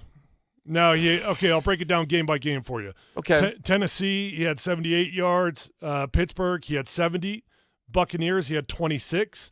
New York Jets, he had about 63 until he popped that big one at the end, and he got over 100. If you're telling me he's going to have an 1,100-yard season with 12 touchdowns, I mean, that's more or less what you're telling me. That sounds really good. That sounds like we're getting. It hasn't been enough. It hasn't been enough. What more do you want? The amount of money that you're paying him to be a top 5 running back in the NFL, and you have not got any sort of game-changing performances out of Melvin Gordon. Not a single one. Pretty nice touchdown run. He got a nice run, and I'm not going to take it away from him. It was a good run, but what he was doing before that, I mean, he had about 60 yards. He was averaging about 2.9 per attempt, and unfortunately, he has not been a guy that you could just give the ball to, and you're like, man, I give the ball to you on first down, and I know it's going to be 2nd and 5. Oh, wow. I've been actually all right with them. Well, things will change this week. Philip will be back. Melvin has not done much. Wait, hold on. Was Philip wasn't really practicing today, was he? He was kind of off to the side. We haven't even talked about that. Right? Yeah, isn't that what Troy said, that Philip was off to the side? What's up with that, by the way? After Coach Fangio told us that Philip, if he had to play, could have played on Thursday. Yeah, it's interesting. I don't know. I guess I actually did not catch that he was not practicing today. I assumed he would be full go. It's Tuesday, though. Maybe we'll just slow our roll. We'll see what tomorrow brings. That's funny. I don't feel like Melvin's giving you enough, dude. What do you want out of him? I want a difference maker. I want a guy that I know that I can give the ball to you 20 times a game, 25 times a game, and you're going to get me between 4 and 7 yards every single time you touch the ball. Now, he is averaging 4.3, but he's had a couple games in there where it's been 3.3, 3.7. For the amount of money you're paying him, I haven't felt like he's been a difference maker. All right, ring it, Kevin. This story is really interesting. Do you know much about Trey Lance from North Dakota State? I do not. Okay. Well, there is news. First of all, I am really confused how this works, but he plays for North Dakota State, which is a powerhouse in the lower level Division I level. Okay. This is the Carson Wentz school. Yep. North Dakota State has been, of all that lower level schools, they've been the most dominant team. Well, he's their quarterback. He is a draft eligible sophomore. He has decided to prepare for the draft and is not going to play in their spring schedule. However, they played a fall game. Guys, somebody's going to have to explain this to me. North Dakota State played Central Arkansas. They won 39-28. He ran for 2 touchdowns, threw for 2 more. So they had one fall game scheduled. It's like an exhibition game? I really don't know. And they're going to play the rest of their slate in the spring. Interesting. Really interesting. But he is out. He is going to prepare for the draft. He has been projected after Justin Fields to possibly be a first-round guy. He was named the most outstanding player in the national championship last year. But you know what's quirky about him? He somehow got a redshirt year in. So what a weird, that's cool for him, right? Like first of all, it's so weird that he ends up at North Dakota State in the first place. Then he takes somewhat of a redshirt year. Then he blossoms into this incredible player. And now he's not even going to finish off this season. He's going to play in one game. So, Tyler, you see where I'm going here? This guy's kind of barely played college football. But he's being regarded as a first-round draft choice. See any red flags there? Well, does playing games, I guess I'll boil it down to a simple question. Does playing games actually matter? I think it depends on the position. And quarterback, I believe it does matter. Absolutely. I mean, the intricacies of playing that position are very, very high. So, yeah, I think playing matters a lot. There's certain positions where I think if you're just an athlete, you could be an athlete. The Eagles were starting a guy at left tackle that started playing football 3 months ago. Seriously. like 3 months ago he started playing football. Now I'm probably exaggerating with 3 months, but it's not been long. Yeah. And if you're an athlete, you can go out there and you can play football, but a quarterback, no, I think you need a lot of experience. So he's especially when you're coming from a smaller school, right? When you don't have the full sample size, he's not really going up against top tier talent. Yeah, I'd like to see a guy play a lot. Brett Rippon started in 49 games for Boise State. Trey Lance is 17-0. I mean, good for him. He's undefeated, but he's only started in 17 games. Well, it's the Dwayne Haskins deal. I mean, right? Dwayne Haskins had hardly played any football at all. I don't know, man. man. Drafted him based off of a skill set. I just can't. Because Dan Snyder is not very smart. All right, ring it, Kevin. Man, Aaron Rodgers was on with Pat McAfee today, and I just thought it was hilarious. Go ahead and play this.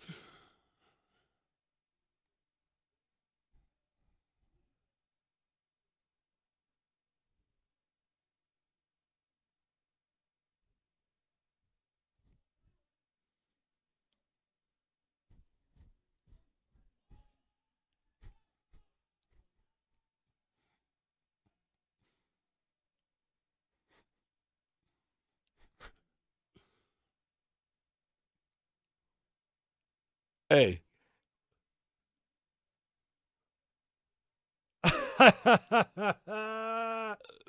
Oh my gosh, what a savage response from Aaron Rodgers. This funny. Guy, I go back and forth with him where I'm like, man, that guy's just a jerk. And then I'm like, man, he is awesome. Yeah. He's playing incredible football right now, is my point, though. Unbelievable. And when you watch the Green Bay Packers, why are more people not talking about the Packers right now? They're quiet.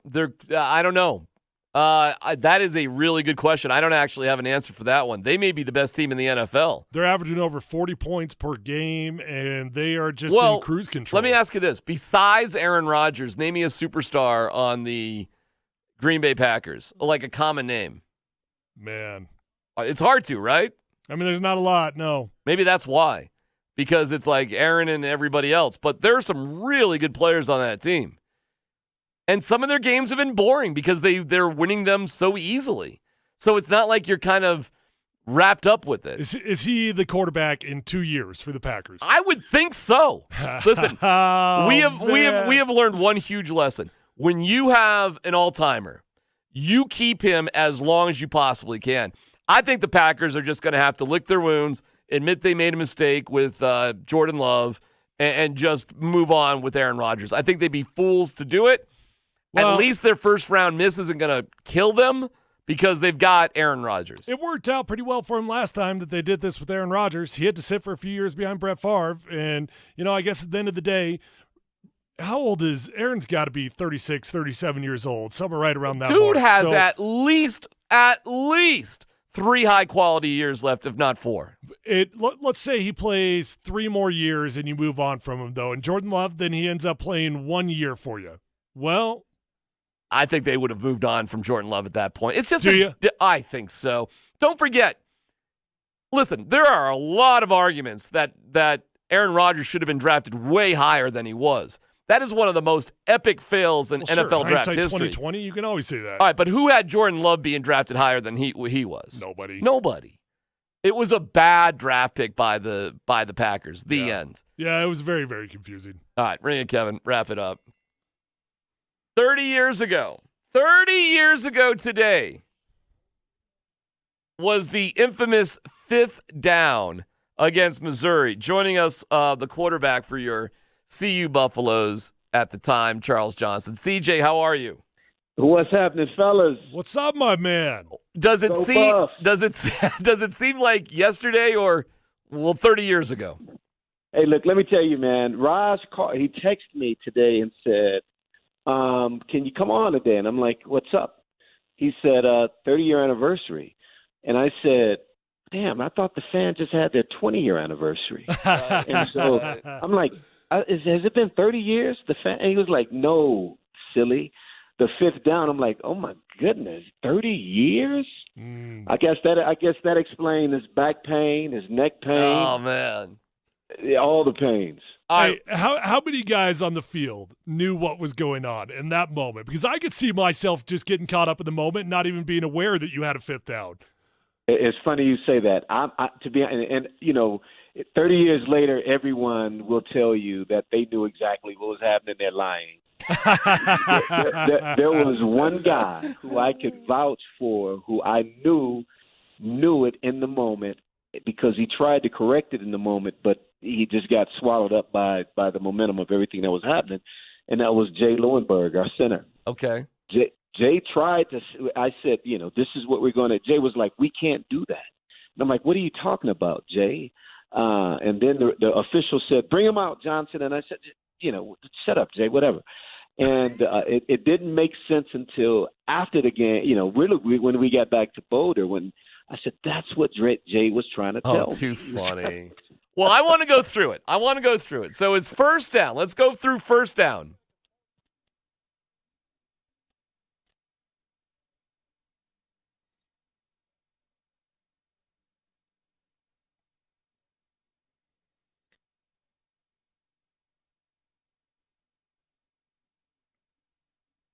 Okay, so you stop the clock, right? Right? Yeah. That makes sense. Okay. So now you're thinking to yourself, what are you talking about on the sideline? Because it should be second down. Actually, I didn't quite make it to the sideline because it wasn't a stop and play. It wasn't a timeout. It was just a kill Gotcha. the clock play. Here's the interesting thing about that. If you watch the video of it, I think that was the first year that you could actually do that. And, across college football, we looked so stupid killing it. Everyone's so cool with it now because they've been doing it for years. Yeah. But I actually drilled the ball in the ground like I was throwing a as hard as you could. All right, so you come back. What's the play call at this, if you remember? I think it's Bieniemy. I think it was Bieniemy up the middle. All right, here we go. Here's what should have been second down, but here we go. Oh! Now, isn't that interesting? The play-by-play guys, that's Les Shapiro? All right, so Les knew what the deal was. He even called it second down, but his eyes must have picked up on something. The marker, I guess. Saw the sticks. Had to be the sticks, right? So he apologizes for making a mistake, but he didn't make a mistake. He had it right. So here we go with the play.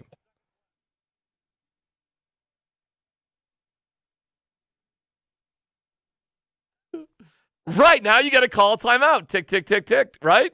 That's right. So what are you thinking now? So we've run two plays. Right. Timeout is called.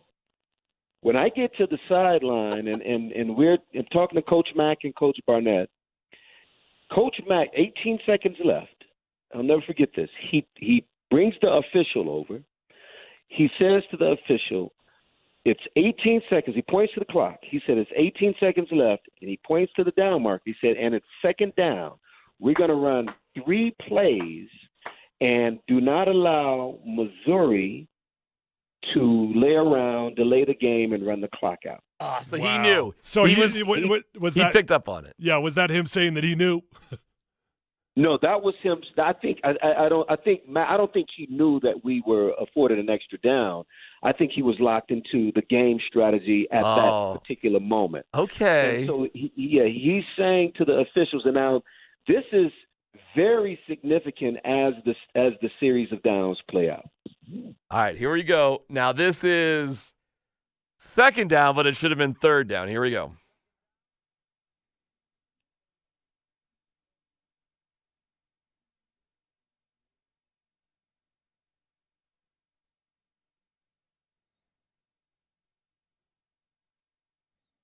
Okay, now what's going on? There you go.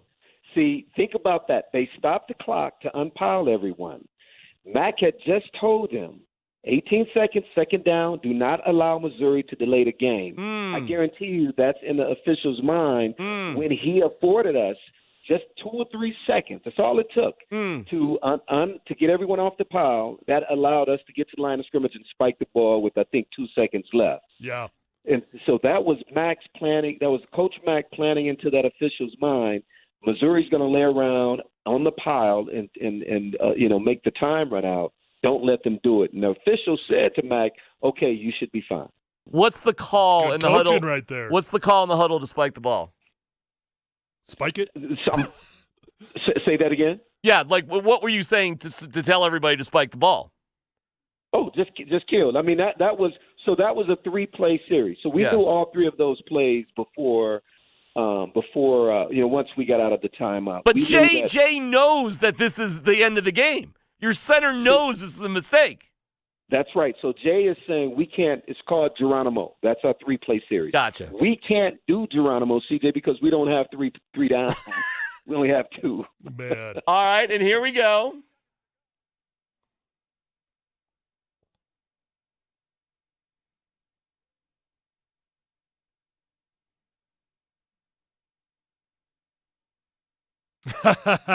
Comical. Shouldn't. Go ahead, CJ. At this point, we spiked the ball. A couple of seconds left. I recall looking over at the Missouri sideline because they were freaking out. Well, they were starting to rush the field as if the game was over. Well, and I couldn't I remember telling the official, I'm like, get them back, get them off the damn field. What are they doing? And they were hesitant. Now, had they just rushed the field and stopped the game and made everyone kind of go back to the play series, they probably would have ended up with a W there. But they didn't. They hesitated because it appeared that we were about to run another play, which we were. How was the Missouri coaching staff not on the field? Yeah, that's amazing. I mean, how were they not, going nuts at that point? That's what's amazing to me. Well, I think by this point they were watching and looking at exactly what we were looking at, the official down marker, which indicated that it was 3rd down instead of 4th. I get down. it, but wouldn't somebody up in the booth be going I mean, defensive nuts? coordinator, somebody, right? That is just so amazing. Yeah. Hey, look, I agree, but I think as this thing is happening in real time, you have to defend. You have to defend the next play. All right. And they were locked in because you don't have that much time. Yeah. All right. Here's the last play.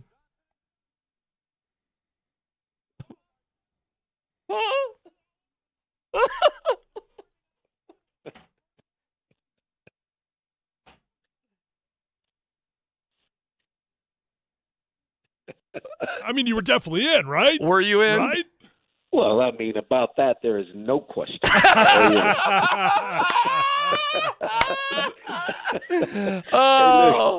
my God. There was a part of me that was in. I don't know if that part had possession of the ball, but I was in. I think I was in, guys. Mm-hmm. Of course you were in. But it is just one of the craziest. It's so fun to reflect on, But boy, oh boy, CJ, if you think about that going sideways and you guys don't win the national championship and all that, the ramifications were unbelievable. But we also know Missouri dirty tricks with the field. We know that. We know they were playing dirty tricks, and karma caught up with them. But I think you're right about that. And here's the crazy thing about that game. I was certain that we only ran 4 plays until we got to Boulder, got back home, and I'm watching it on SportsCenter. And they said, you won't believe what happened in Columbia, Missouri today. I'm like, oh, my goodness, what happened? And that's when I discovered that we actually ran 5 down. Wait a second. Time out. Hold on. You didn't realize that till you guys got back to Boulder? Nobody was talking about? Nobody was discussing that in the team at all? The way it was received when the media was inquiring about it as if it was just belly aching. We're like, come on, guys, y'all know, that didn't happen. Don't even, and I even said to the media afterwards, I said, listen, I'm certain. I've just ran through the series of downs in my head. I'm certain that we only ran 4 plays, and that's why when we got back, I was like, oh my goodness, we did have, we did run 5 plays. Wow. I've heard all kinds of explanations as to how it happened. One I heard was that on the first down play when we killed the clock, the referee, it wasn't an official play because the referee didn't officially put the plan into action. In other words, we snapped the ball before the officials actually said, run a play. And because it was a spike and not an attempt to advance the ball, no one paid attention to it. Fascinating. That was a new play. Yeah. It didn't count. It wasn't a down. Nobody was allowed to do it before. Fascinating. Exactly. Well, CJ, man, 30 years. Crazy. Time flies. Man, love you, bro. It is. Great to have you on. It's awesome. Right on, fellas. Thank Be you good, so man. much, CJ. Okay, guys. CU history. Where does that rank? Oh. Golly. It's got to be up there. Oh, no doubt about it. I mean, golden era of Colorado football, man. Charles Johnson. All right. What's new with Cam Newton? We'll go through that coming up next.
Interesting day today. I'm still so bummed about the news about Eddie Van Halen, and we've talked about that earlier. So he died at 65 of lung cancer, and if I was to make a comparison to sports, like if it was football, who are your top 5 football players of all time? To me, that's who Eddie Van Halen is. Oh yeah, no doubt, like absolute legend. He's one of those names. It doesn't matter if you're into the music or not. Everybody knows who Eddie is. Yeah, I mean, there aren't a lot of musicians that are bigger than the frontman in bands. Yeah, that's a good one, isn't it? That's an interesting observation. Yeah, it happens every now and then, but it's just not that often that a band. Boy, it's like, all right, I'll translate. Name a few. Here. Name a few that are like that. I don't even know, like, gosh. Well, I mean, Jimi Hendrix was a singer, but he's also more known as a guitar player. But he did sing in that band too. Gosh, I don't know. Not man. many. Not many is the point. Not many. Like Neil Peart with Rush, but I mean, Geddy Lee was a big star too. I don't know, man. That's how hard it is. It doesn't It doesn't jump off the page, because Eddie could sing. He sang harmonies and stuff, but he was never the lead singer. But that being said, it is funny. It's like, can you be an MVP of a team and not be the quarterback? Yeah, you can. I mean, are you sure? Oh yeah, absolutely. Like, you can be the guy for a team and not be the quarterback. Yeah, Von Miller can be the guy for a team when Von Miller is in his prime. There's certain positional groups that it has to be, right? I mean, like, not just like 1 year. I mean, like no matter what, you're the guy. Like, no matter where you are, and you're like, you're like Eddie Van Halen. No, I mean, I do think the pass rushers are in that category. I mean, elite pass rushers, like Reggie year White, in, year out. Bruce Smith? Bruce Smith was pretty darn good. Reggie White, Lawrence Taylor. I mean, who was there bigger, you go. DeMarcus Ware or Tony Romo? DeMarcus Ware. Really? Yes, really. But they never won anything. All right. Well, I mean, you didn't put that qualifier on there? I mean, are we putting extra qualifiers on there now? No, you don't have to. All right, I'll roll with you on that, I guess. I guess it's always a defensive player then, right? Because every other position is dependent upon the quarterback. Yeah, and running back offense, but the problem with running backs is it's such a short shelf life. I'll give you Barry Sanders was the guy on every team he was ever on, right? Okay, again though, I mean that's a good example of a short shelf life. You know? Yeah. Didn't necessarily have to be, but you have to be so good to be that guy. I know it's hard to come by. Yeah. Anyway, thinking about the Patriots a little bit, what's your big takeaway from last night? Patriots are a really good football team. They are. And they did a good job of containing Patrick Mahomes. They did a good job of giving themselves an opportunity to be in that game. It really was a lot closer than the score said when it was all said and done. They don't have a quarterback, right? And when they don't have a QB, there's an opportunity to be had. For Brett Rippon, what a big deal this is going to be, man. Going out to Foxborough, facing off against a top 10 defense. Bill Belichick is still doing his deal, man. And they're a really just tough, well-coached football team that you're going to have to bring your best even without Cam Newton. Right. Well, Cam is playing or he's not playing? Cam, I don't know. Do you know something I don't know? No, I don't know. My gut tells me that Cam is playing in this game. So he's at a point where he's asymptomatic and he has to pass 2 tests. So if he shows COVID negative 2 times before the game, it sounds like he can play. The bigger question in my mind would be, well, can Cam Newton be Superman right after COVID, right? So I don't know. I mean, he's such that seems impossible, Tyler. Yeah, I mean, he's such a different type of quarterback. He's not just dropping back and tossing the ball all over the place. I mean, he is a running back, man. I mean, he's so big, thick, strong. I mean, I get it. You recovered from COVID. Yeah. Okay, great. Are you in shape? Are you really ready to go? I mean, are you at the top of your physical abilities? That seems, to me, it's not that you're not contagious. It seems that, are you really ready in such a short period of time after recovering to play? Right. Well, I don't know. I mean, everybody gets affected differently by it. We certainly don't know the ins and outs of what he's going through, but my gut would tell me it sounds like it'd be tough for Cam Newton to play the style of football that he plays right off COVID. It seems impossible to me. Yeah. So whether or not he plays or not, to me, is a bit of a moot point because there's no way he's going to be good if he plays this weekend, as he theoretically would be in 2 weekends if he was more recovered. Yeah, I wouldn't say no way, but I would agree that it's more than likely that he's not going to be Cam Newton. Other than that, Hoyer.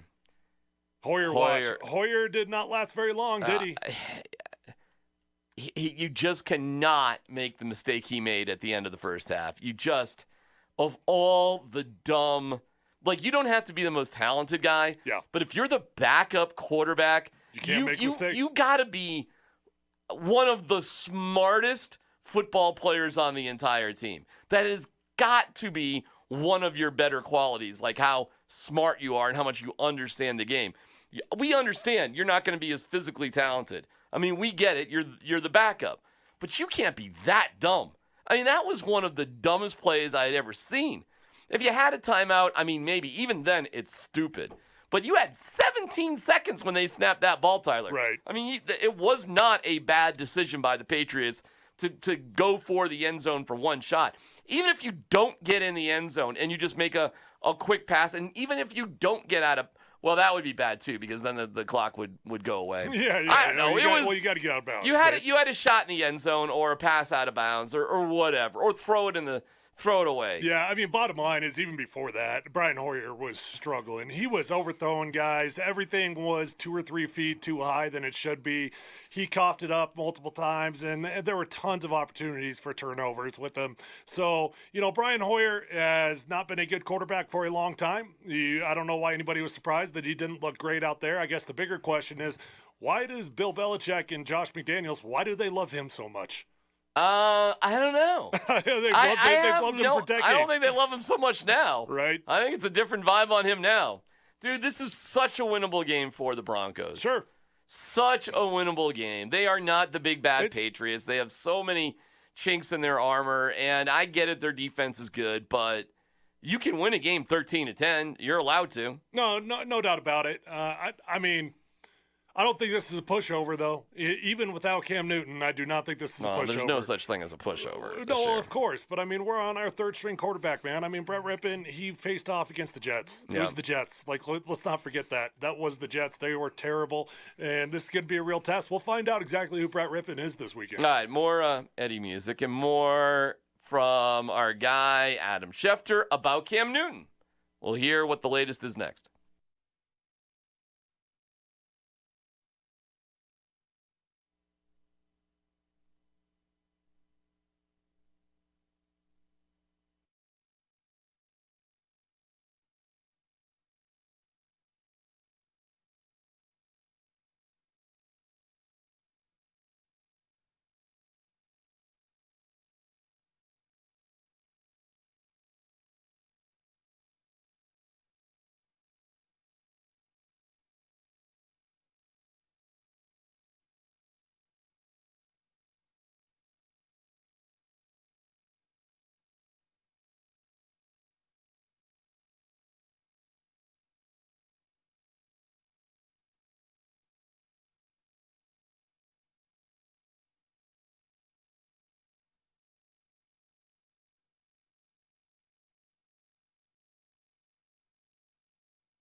We caught up with Adam Schefter, and Adam filled us in on all the details with Cam Newton.